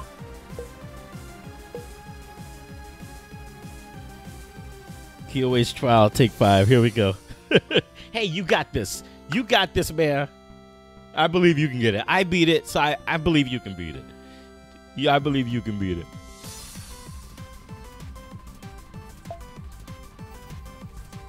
That one has to be it. That's it.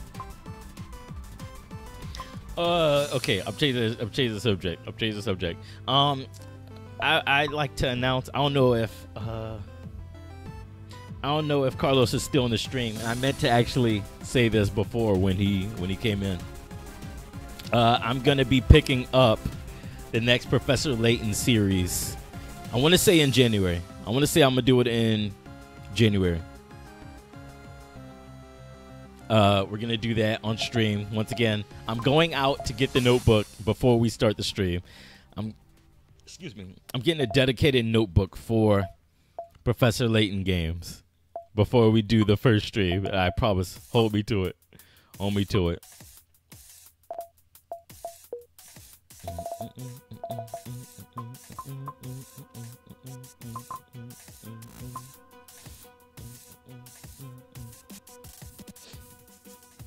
Justin said he's taking on the 7 gem and heart gold. That's is that Price?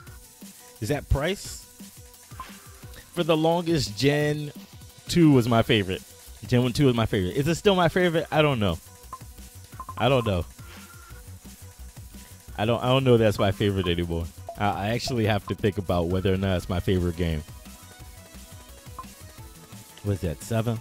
So that can't be it. I actually have to think if that's my favorite game or not. He's got the red Gyarados. Dope. Dope. I wonder if you kill the red Gyarados, does it pop back up? I know that's the thing they start doing in more recent games. If you miss an event, if you mess up an event, they make it so that you can still come back and get it. I don't remember if that was the game where they did it.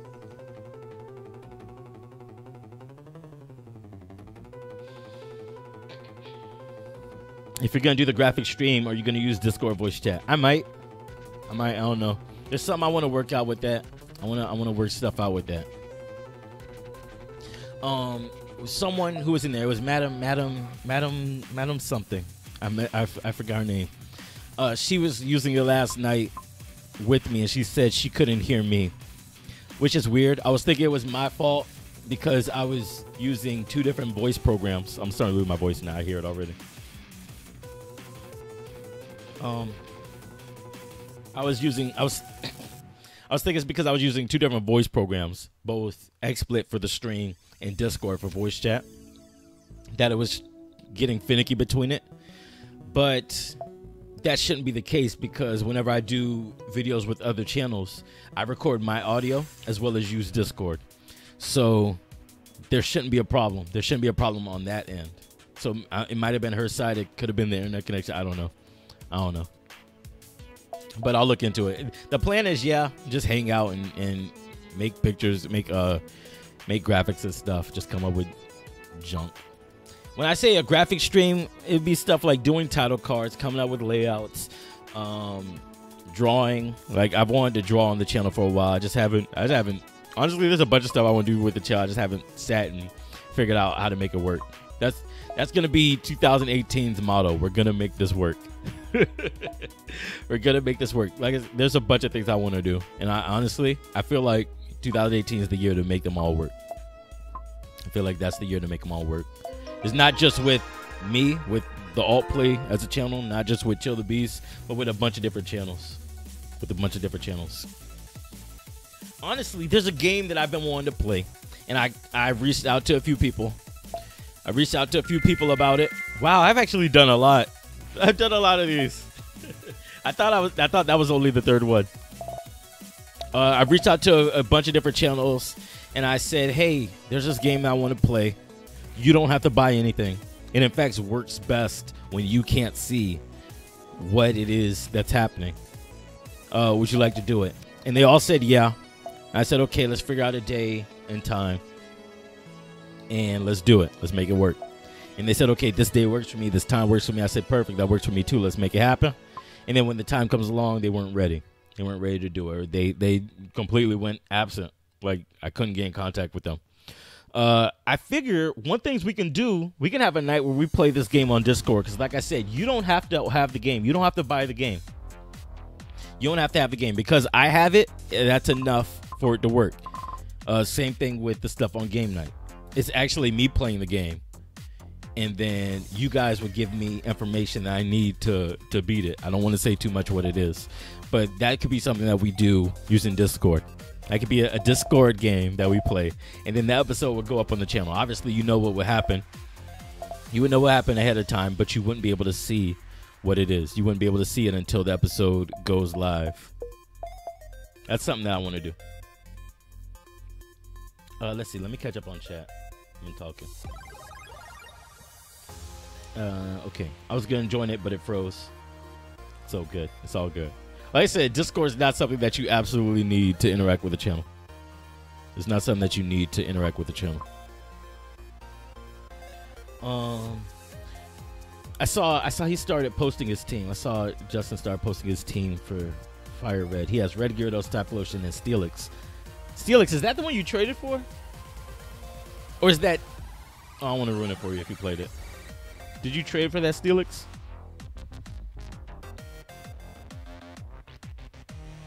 Red Gyarados said Lake Rage is a one-time catch. Okay. I don't mean that it's a roaming. I know it doesn't roam, but I mean if you kill it, is it dead? There's it in the later games they make it so that if you beat the Elite Four, all the stuff that you could have caught, like all the legendaries and all the events that you could have caught, they die when they come back once you beat the Elite Four if you killed them. During game night. No, I don't want it to be a game night thing. I don't want it to be over a stream. Simply because this is a game where you actually need to not see what you're doing. One player is giving the other information. The other player can't see the information that they're given. Let's see. There's player A and player B. Player A can see the game, but can't see what they need to do. They don't have the instructions on what they need to do.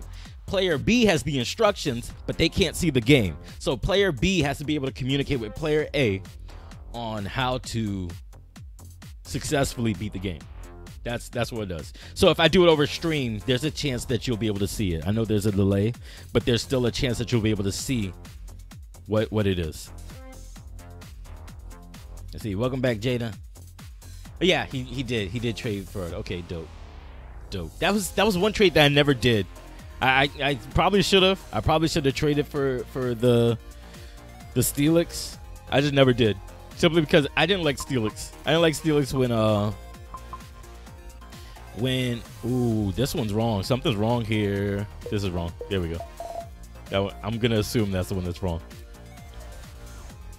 I didn't like Steelix when it first came out. I don't know why. I just didn't like Steelix. To be honest, I really don't like a lot of the Pokemon that you have to trade for, and I genuinely don't know why. I genuinely don't know why. Something's wrong with me, guys. Something's wrong with me.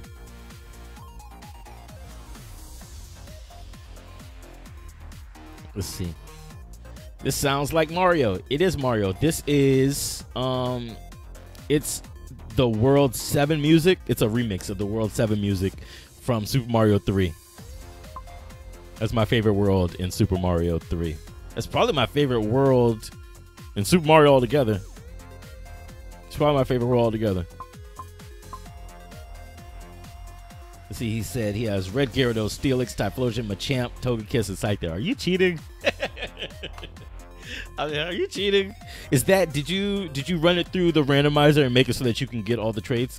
Because I don't think you get a Machoke traded to you in game, can you? I don't think you get a Machoke traded to you. I'm going mostly off of gold and silver, not Heart Gold and Soul Silver. Heart Gold, I only played twice. I only played through Heart Gold twice. Once was when the game came out, and then when I did, Soul Silver, I did the Soul Silver playthrough on the channel. That's it. So I don't remember it that well. But Gold and Silver, I remember that. I remember that game like that. I remember that better than Gen 1. Shedinja in the PC, but you don't use them. Oh yeah, you can trade for it. Well, you ain't get a Scizor unless you got friends. The bug catching contest. Yeah, you catch Scyther at the bug catching contest, but you can't get a Scizor.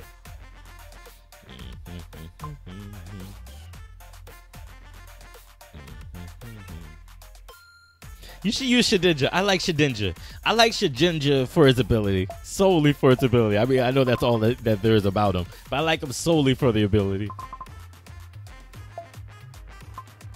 I remember in Gen 4, when I was playing competitively, there was a battle that I won simply because someone didn't bring, or I killed off all the members of the team that could have beaten Shedinja. Like, I had just, like, before I threw Shedinja out, I had just killed the last member. He had nothing for him. He had nothing. He was mad. He was so mad. One of the things I want to do, one of the things that I want to see, I know it's possible, but I want to see if I can make this work for the channel. Like I said, this is the year of making things work. I want to see if there's a way for us to actually play the older games using emulators and things like that on stream. On stream, not Showdown. I don't want to do Showdown. I don't want to do Showdown. I begin that. I want to play the actual games, like we were all hanging out and we had link cables and everything. For those of you not old enough to remember, you used to have to connect games with link cables. Damn, I'm old. Okay, I know you can do it. You just need to set up the emulator to be able to connect to someone else. And if I can do it, that's how I want to do it. I don't want to use Showdown. I want to use the games. I want to use the actual games. I don't have anything against Showdown. I'm just not a fan of it. I'm not a true fan of Showdown. Because with Showdown, you don't have to, like, I know all the Pokemon are legit. I know you can't give them any move that they wouldn't legitimately have unless you're playing one of the special rounds or special modes of play or something like that. But you also don't have to put in the work to train them up. You don't have to put in the work. And I know you could cheat and use rare candies or hack them in, but I feel like people would at least acknowledge the honor system, you know? But I feel like that would be fun. Ooh, I messed up somewhere. I messed up. I'm thinking too far ahead. Let's fix this. Let me fix all of this. I can fix everything. This has to be. Let's block this off since we know that can't be colored in. Let's see. He's using Desmume. I don't want to get into it here because it's super technical and whatever I say is gonna be wrong. But it's just in the settings. It's in the settings. It's something that you can It's something that you can. It's something that you can set up so that you can play with someone else. I know you can do it with the Visual Boy. I know you can do it with Desmume. I've actually done it before with both of those. I've done it before with both of those.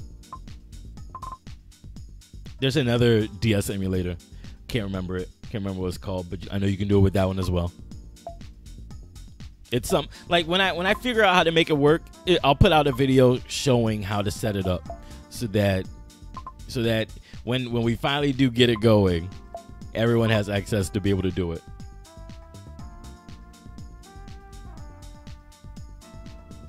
Let's see what's the difference. Ultimately, for me, I know it's visuals. I know it's visual. I don't like how Showdown looks. Showdown genuinely looks like a pet project instead of the actual game, and that turns me off a lot. That turns me off a lot. It's the visual for it. Let's see. I'm just revealing how old I am all the day. Back in back in the, I want to say late 90s, early 2000s, there was a website called Newgrounds. I don't know how familiar you guys are with it. But on Newgrounds, there used to be flash games that we would play because gaming wasn't what it is today. Not everybody had all access to all these games. That's what Showdown looks like to me. It looks like a Flash game instead of playing Pokemon. Even though I know you're playing Pokemon. You're playing Pokemon. You're 100% right. It just doesn't look like. It just doesn't look. It feels like a Flash game to me. And there's nothing against Flash games. I know they've worked hard on Showdown, making sure everything is balanced, making sure everything is the way it's supposed to be. It just doesn't. It just doesn't feel like I'm playing Pokemon. Let me see. Let me clear that. Shoot. And this one's actually. This one's a guessing game, isn't it? No, it's not. Never mind. Never mind. It's never a guessing game. Chill. Tighten up. Get good. Get good. There we go. There we go. That one was easy. When it's something like that, that means that when I leave here, I actually leave on the next one so that we can see it. When it's got so many blocked off, that means that it's something like the sky or the ocean, things like that. Remember, all these puzzles that are being done work together to make one huge puzzle or one huge picture. 11, that's all of these. 10 would be here. 10 would be here. There's 9 here. 8. Okay, so 11. 10. 10. 9. 11. Oh, 14. So that would be these. And 9. That there.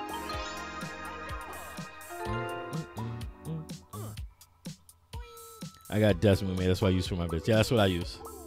That's what I use. Because it's clean and it's simple. Simple and clean. Let's see. So what is this? 8 by 8. So that's that. Here's 7. 2. 9. 2. So it'd be that one. And that. Dope. Dope. Let's see, just don't have all the ROMs. What I didn't realize was that long ago, I knew Nintendo put out what is it? They put out a basically a request that said, "Hey, you don't own this property.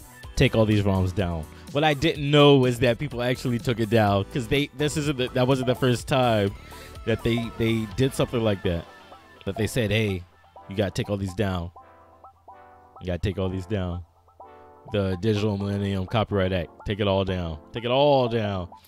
But the last time they ignored it.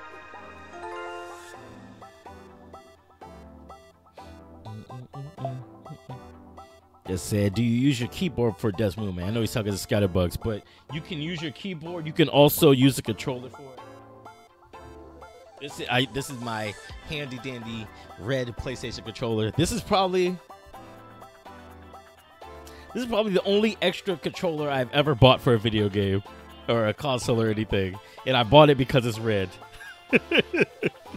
I bought it because it's red. The idea of red controllers was a new concept to me at the time. Anyways, that's what I use for playing games.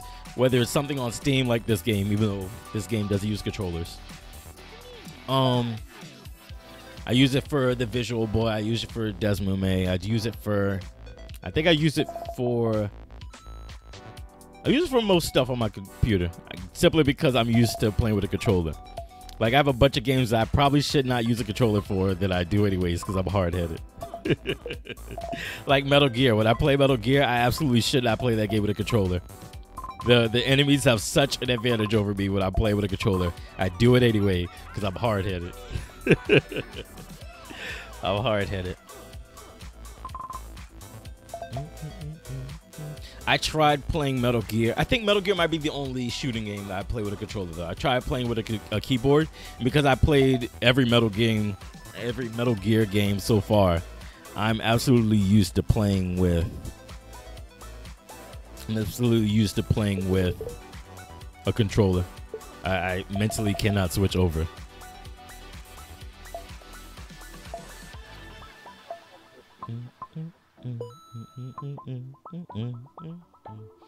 Call of Duty, Medal of Honor. I don't play those. I don't play those. I play a game called Warframe. I actually tried to play that with a controller, and I realized how much easier it is to play that with the mouse and keyboard. Because with a controller, it maps like 6 different things.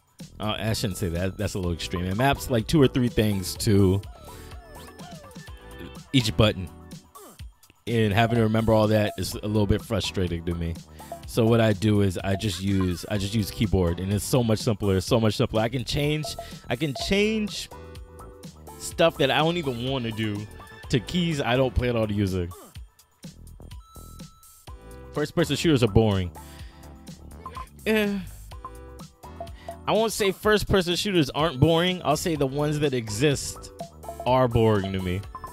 The ones that exist are to me. That's why I like Warframe. Warframe, I know it's not first person, but Warframe is interesting because it's a lot of, you play the game how you want to. You can do stealth if you want to do stealth. If you want to go in loud and dumb and shoot everything up, you can. You can do that too. I'm trying to think of, do I really play any first person shooters? I don't think I do. I'd say this all the time. The last first person shooter that I've played like super seriously was Half-Life back in the day. Half-Life. We used to have LAN parties. I miss LAN parties, guys. Damn, I'm old. I miss LAN parties. Like a LAN party would be dope. Like a LAN party would make something like game night run a lot smoother. But of course, we'd all have to be in the same room. So there's that. Let's see. Justin said, first-person shooters, RPGs, puzzle games. What's Fireboy? What's Fireboy and Water Girl? Let me look that up. Fireboy and Water Girl. What is that? That sounds cool. It's a math game. Oh, that's so cool. It's a math game. Y'all, let's play that. Let's play that on stream one good time. Let's play that.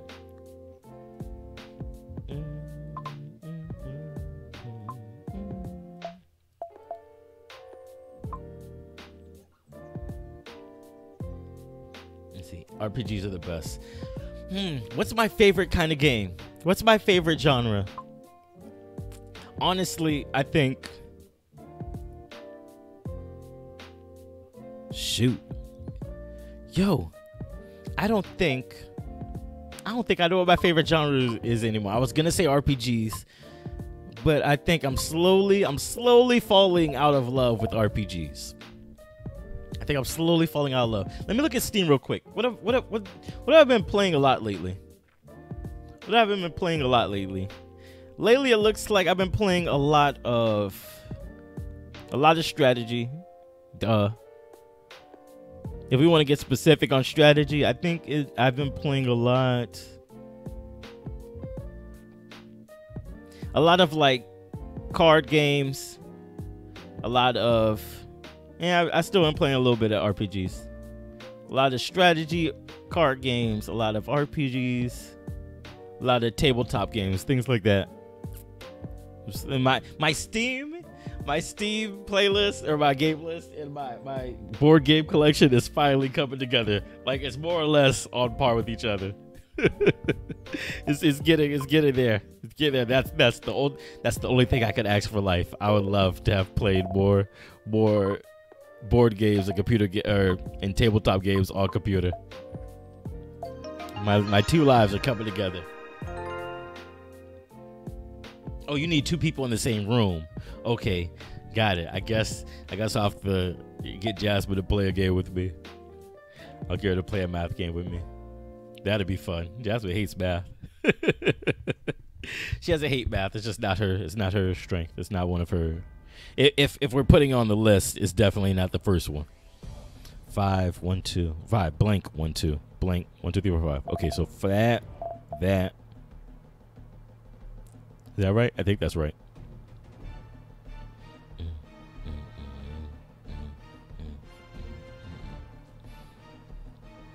See, I was gonna give you guys the updated stream schedule, but I don't think I updated it to show when my next scheduled stream would be.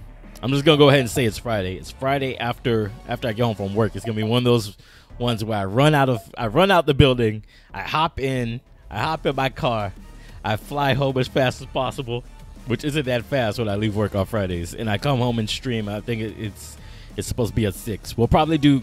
I'll see if my computer can handle doing a drawing stream or a graphic stream then, and then that's what we'll do. That's what we'll do there. If not, then we'll do something else. You guys know how it works. I don't know. We'll figure it out when we get there. 4 blank 1 2. So that can't be the bottom 4. 4 blank 1 2. It can't be the top 4. So this has to be 2. So then that will be 4. In that one. In that one. That one.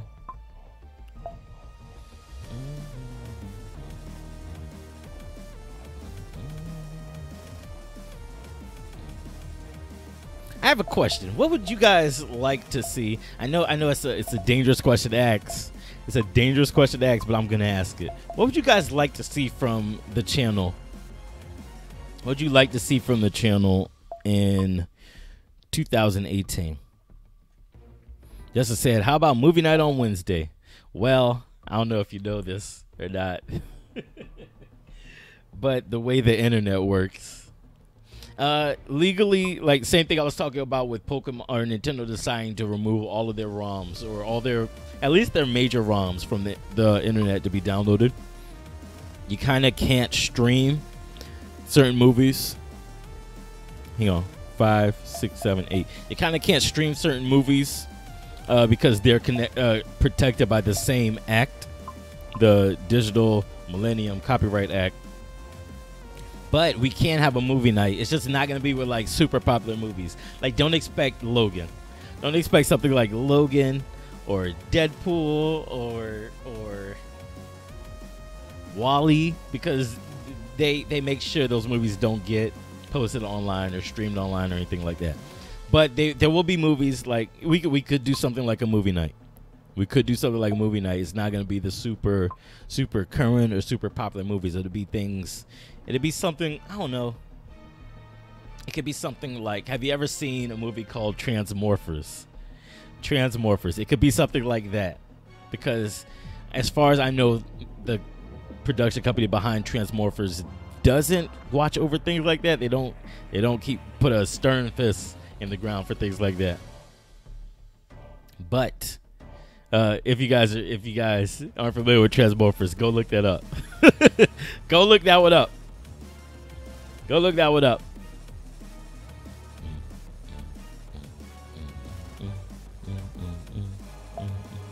So this is 4, 3, and the other 3 has to be here. This is 3 here. This is 4.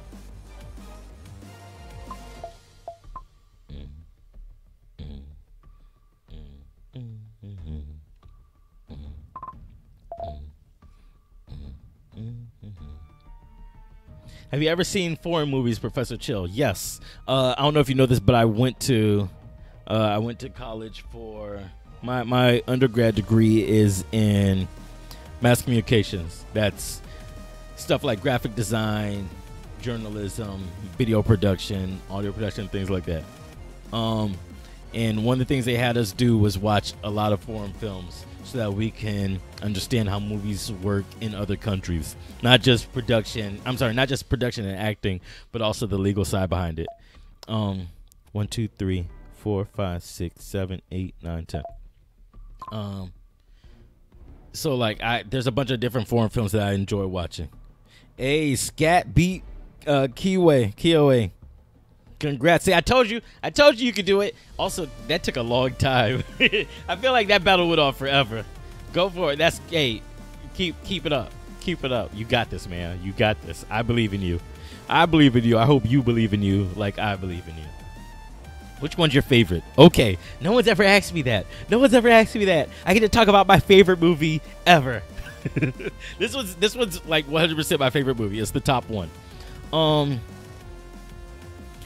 It's called Run Lola Run. It's called Run Lola Run. It's got a super interesting premise about it. It's a really simple simple plot, but the way the movie goes about it is what's interesting. It's talking about, it's a movie about time. It's a movie about time. Basically the plot is that this guy owes someone some money. I believe that's the scenario. This guy owes someone else some money, and he doesn't know what happened to it. He had it. He had the money. He doesn't know where it went. And he's got a certain amount of time to get this money to this man, or he's going to die. He's going to die. So what he does is he calls his girlfriend. He calls his girlfriend Lola, who's at home. And she's like, yo, I got to get this money. I don't know what's going to happen. He explains the scenario to him. I don't know what's going to happen. I don't know what happened to the money, but I don't know I don't know where I'm going to get it. I got to figure out I'm going to die. So what she does is she finds a way to get the money. And then what happens is she doesn't get it in time. He dies. But then the movie rewinds. The movie rewinds to when she gets the phone call. And then she sets out to get the money again. She sets out to get the money again with a very slight change to what happens to her when she's leaving. And a completely different scenario happens. It's more or less like the butterfly effect in movie form. So like this very slight change to what happens while she's leaving affects the movie. And that's the whole premise of the movie. It's showcasing the butterfly effect in movie form. It's so cool. Like it's the coolest movie ever. And you see how things overlap between the different timelines.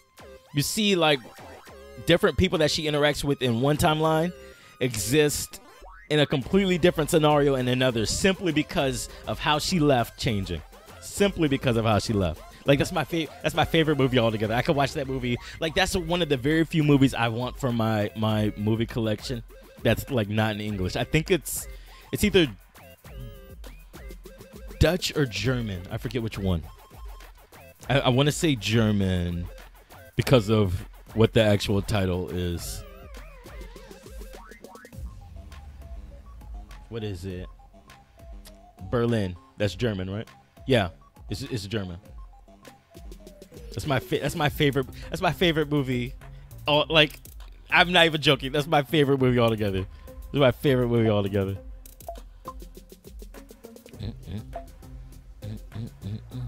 Thank you for asking me that. No one ever let me talk about my favorite movie, my favorite foreign movie. Thank you for asking me that. Let's see. We're only gonna stream here for about 20 more minutes, guys. It's been fun hanging out with you guys, as always. As always. As always, I'm going to go get something to eat before I stream over on twitch.tv/Instant Replay Live. That one's going to be a more traditional stream. It's going to be me playing Don't Starve. So if you want to check me out there, make sure you follow over there. It's free. It's free. Make sure you follow at twitch.tv/Instant Replay Live. That way you get notified whenever I go live today or whenever someone else goes live on the team. There's a lot of us on the team, and we stream throughout the week. Different people stream throughout the week, and other people drop by other people's streams. Like last week, I was lucky enough to be able to be off work when everyone else is streaming. That never happens. Normally, I work while everyone else streams, so I was able to drop by their stream for a few moments. Oh, I messed up somewhere. Because this would have to be the 2. Unless this... Nope, I messed up somewhere. I messed up. We're leaving. We're going home. Damn, I made it all the way back here. Let's go on this side. Let's see if I can kill these easy ones. You could tell it's easy because, again, this is going to make one solid picture. And if these are like empty spaces, then there's a very good chance these will have a lot of empty spaces too. Like this is empty. Let's see. Scat said he revived stalled. That's the only way I don't like playing Pokemon. I hate stalling. Like if I'm not gonna win by fighting, I'm just gonna restart. Fail. I will say Kiwi gave me trouble too. He gave me trouble too, and then once I had to figure it out, how to do it, it was it. It was a wrap, fam. Let's see. There's a long list of movies. I saw your long list of movies. Let's see. He said he likes Wolf Warriors 1 and 2 from China, Comrades from South Korea, Letters from Iwo Jima in Japanese. Yeah, I'm familiar with that one. I've heard that one before. The Legend of, what's that? Sud Sakorn in Thailand. That's a lot of movies, man. It's a lot of movies. Like, I consider foreign movies anything that's not English or Spanish. Those are the 2 languages I'm most fluent in. Anything else I can get by, but then I don't consider like English and Spanish foreign films. I know they are, but I don't consider them foreign.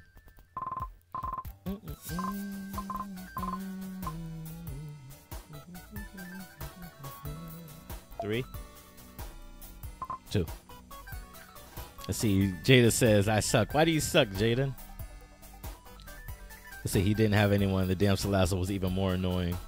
Match with the do I remember? I don't remember Kiyoway's fight.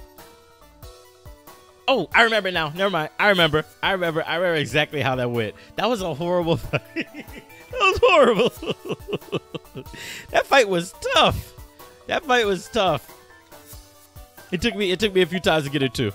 I was like, oh my God. I legitimately have to figure this one out. This is a puzzle worth figuring out here.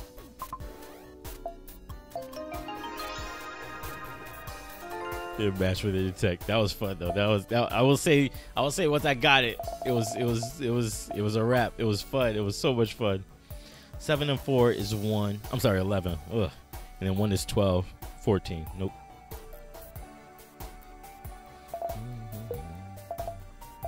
Congrats again on getting that, man. Congratulations.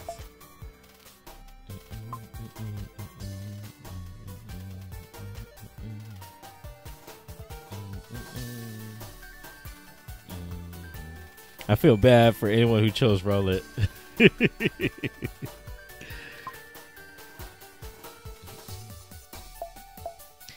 I will say there was a point in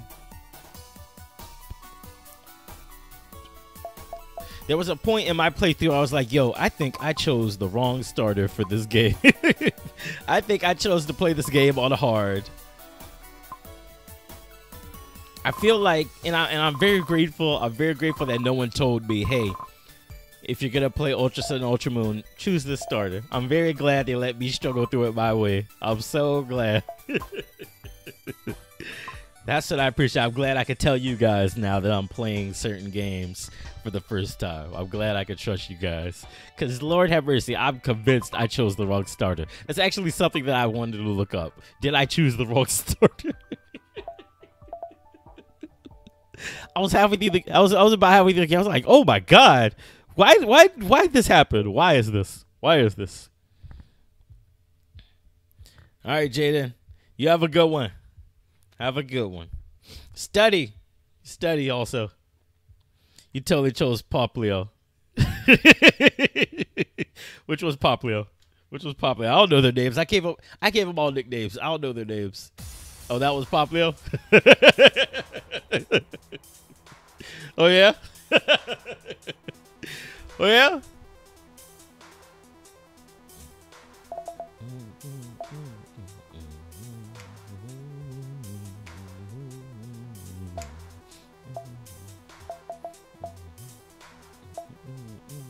That's 6. I should have been marked that one off. Let's see. Back to the heart, gold, and platinum starter grind. You do them both at once? That's weird. One thing, okay, you guys know it's not common that I cave in. It's not common that I cave in. I'm like, okay, I'm done with this. I'm done. I want it to get easy from here on out. That one's definitely marked because it's either. Oh no, it does have to be. Never mind. There was a point in the game where I was like, yo, this is actually a little bit too hard. Let me trade over all my Pokemon that I have in Omega Ruby and that I have in X. Let me trade them over so I can train my team more easily. I was highly displeased when the game said I couldn't bring stuff over from Pokemon Bank until after I beat the Elite Four. I was like, yo, I don't know how I'm going to beat this game. Because there was a point where I realized my team, like, not just my starter, but my entire team, I was like, yo, we don't have an advantage against anybody. There's Pokemon, there's trainers that will beat 4 out of the 6 Pokemon on my team with just one Pokemon. Just one. I was like, I don't know how I'm going to do this. I don't know how I'm going to do this. I'm glad they made me struggle through it, but I was like, I need help. I need some help. I need some help. I clearly chose all the wrong Pokemon. I remember thinking that. I remember I closed my DS one time and I was like, I either get Peter to help me. I either get Peter to trade me all my Pokemon and then train them up, you know, just 3 levels. All I need is 3-4 levels. All I need is 3 or 4 levels, and then I could trade everybody back over and act like nothing happened. And then I said I can either do that, or I can start this entire thing over. I can start the entire game over and choose better. Choose better Pokemon.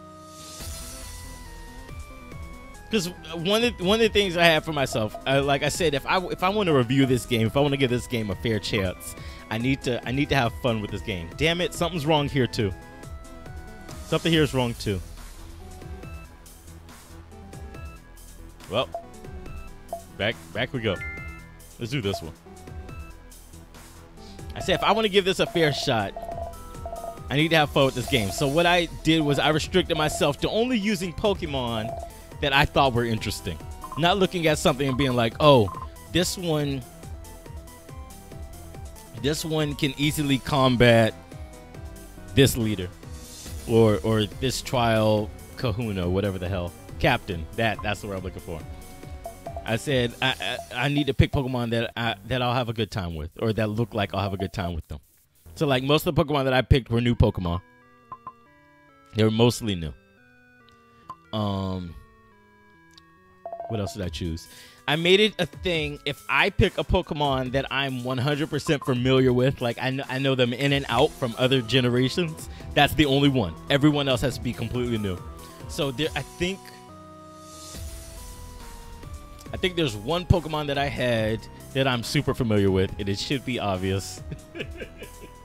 It'll be obvious when I post the video. That was like, oh, this is the one. This is Chill's one. We know Chill. This is his one.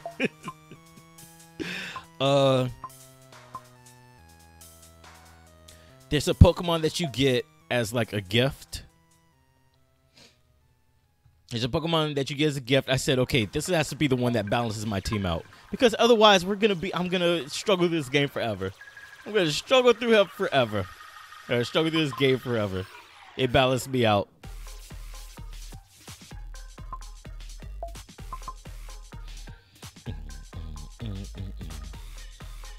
Let's see. Scat said the game was so much harder than the original. I believe it. A lot of people told me there were a lot of twists in the game. A lot of people told me there were a lot of twists. Like, what was it? I don't think I can talk about it.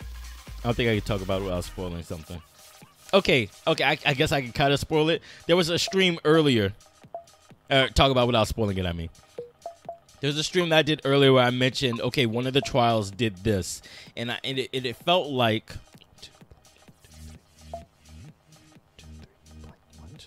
there was a part that felt like if I did something the way they told me to do it, the trial, the totem fight at the end would be the way it's supposed to go. But if I didn't follow the directions, the totem fight would be completely different. It would be completely different, and that's what it felt like. They explained to me, no, it's not the case. No matter what, you fight the same totem.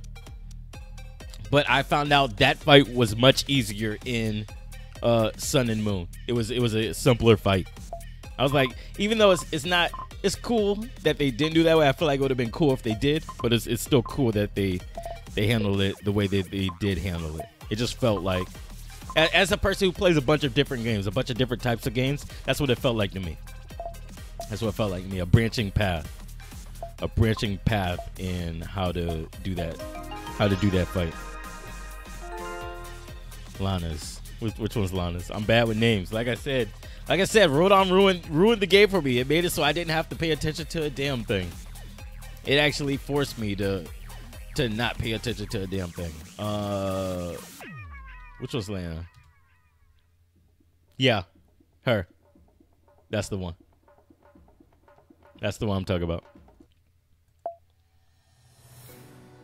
15. This is that same one, isn't it? That same one. Oh, it's this one. Let's take this one. All right, we got 10 more minutes, guys. Any final words before I end the stream? I'm gonna end the stream. I'll probably go get some burgers or something, and then I'll be back at 6 over on twitch.tv/InsReplayLive. What I've been trying to get in the habit of doing, and I know I don't do it every time, and I shouldn't have to. You should be subscribed. But I've been trying to get in the habit of uploading a video that says, hey, I'm over on twitch.tv/InsReplayLive. I'll have that video go up, as always. I'll have that video go up so that you get notified. But make sure you follow over there. That way you get the notification first. Let's retrace how many times See Your Chill has mentioned food. Listen, I one of the things that I realized, and I'm very slowly coming to terms with it, is I'm a foodie. I'm a foodie. I like food. I like talking about food. I like cooking. I dance when I cook. I dance while I eat. I'm coming to terms with the idea that I'm a foodie. There's no sense of fighting it. There's no sense of fighting it.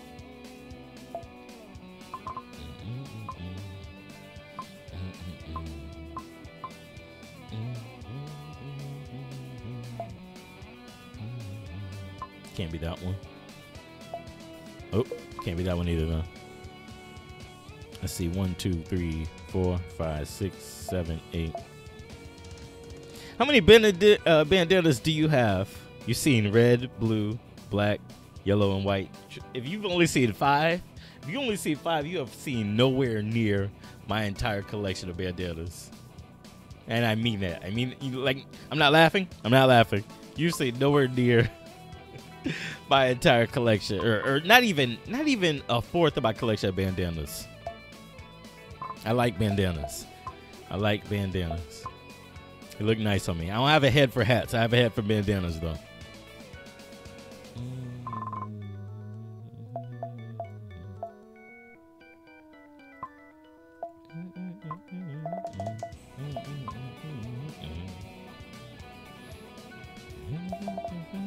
I try to mix it up, but I also try to match. I try to make it so I'm matching. Like, I got a green shirt on here, black bandana, because I'm wearing black sweatpants. So that, like, when I say this is not to be funny, when I finish stream, I don't have to worry about changing clothes or anything. I can just leave and go get food and then come back and not get any weird looks from anybody.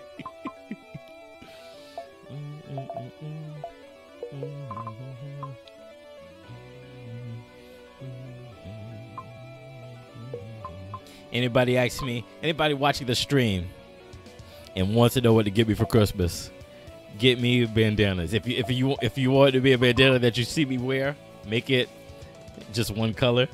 Like, not counting the design, but make it just one color. Don't get me anything funky, and you have a greater chance of me wearing it. Don't give me a pink one. Not wearing it. Don't care if it's just one color. Not wearing it. I don't have anything that's pink that I really wear a lot. So there's a very good chance I ain't wearing it. That was a joke. Don't give me bandanas for Christmas, guys. Don't give me bandanas for Christmas. Are you gonna get a P.O. box? I have a P.O. box. It's in it should be in most of my videos that I upload, because I got tired of people asking me. For bandanas. Oh, I took it out. I took it out because I didn't want people to send me a bunch of junk. It's in most. It's not in the recent ones. I took it out recently, but it's in some videos. Like, I just didn't do this one altogether. I need to do the description on that one. It's in some of my videos. It's in a lot of my videos. I took it out, though. I took it out because I got to a point where I just didn't want people sending me stuff because I wasn't checking it. every single day. I mostly check it when I know I have something coming. Like when I get the Team Snaps and Clap shirts, I know something's coming for me. So I go to check it. I go to check it then.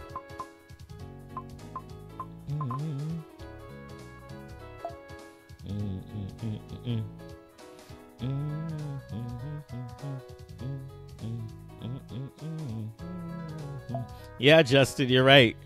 You're 100% right. Stop putting. Stop putting. How many of those shirts have you sold? I'm not sure. I honestly don't look at. I don't look at the information simply because the shirts were made. They were originally just for me.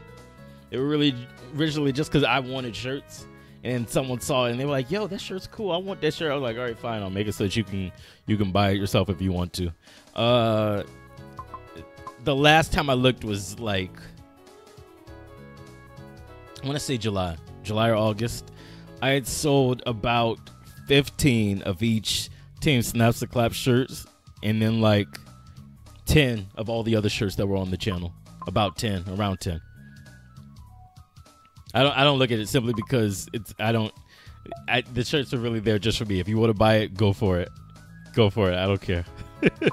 I can't make you, and I don't get anything from you buying it. So whatever, it's all good. That money's just sitting in a pot. It's just sitting in a pot.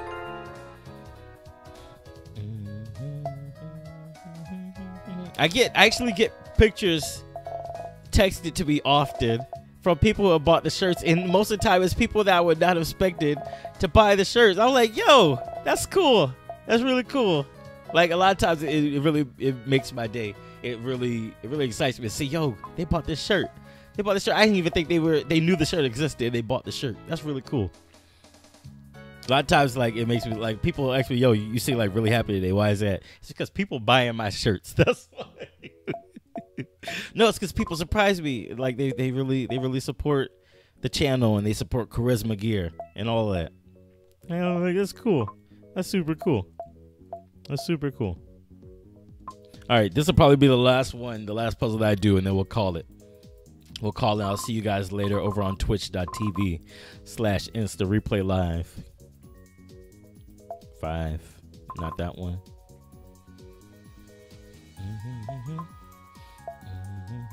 This has been really fun hanging out with you guys like this. Like, you guys know I like doing relaxing streams where we're not super focused on the game. We're not super focused on the game the whole time. We're just hanging out, chilling. Those are the streams I like. I enjoy playing through games all the way and all of that, but I really like hanging out like this too. That was the ultimately the goal for the channel, to just create an environment where people can hang out and enjoy videos and be entertained and things like that. Like that's 100% the point of game night. That's why last night when I said make sure you don't do anything to harass other people, it's because that's the environment that I want my channel to be. One where people feel like, oh, I'm gonna have a great time here. I know I'm not gonna be antagonized by anybody. Oh hell, no, this one. Okay, I was about to say, did I mess this one up? I wanted it to be an environment that people can enjoy being in. They don't feel like, oh, I hope I have someone protect me today. No, you don't need protection around here. Everyone is fun and family and friendly.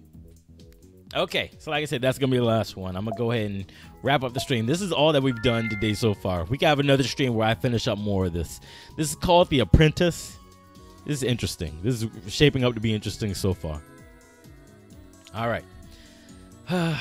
Let me finish talking so I can go get me some food. All right, guys. So like I said, this was what we did today. We did a question mark stream. We just hung out. At 6 p.m. in about an hour. Almost exactly an hour. I'm going to be streaming over at twitch.tv/InstaReplayLive. Make sure you follow the channel.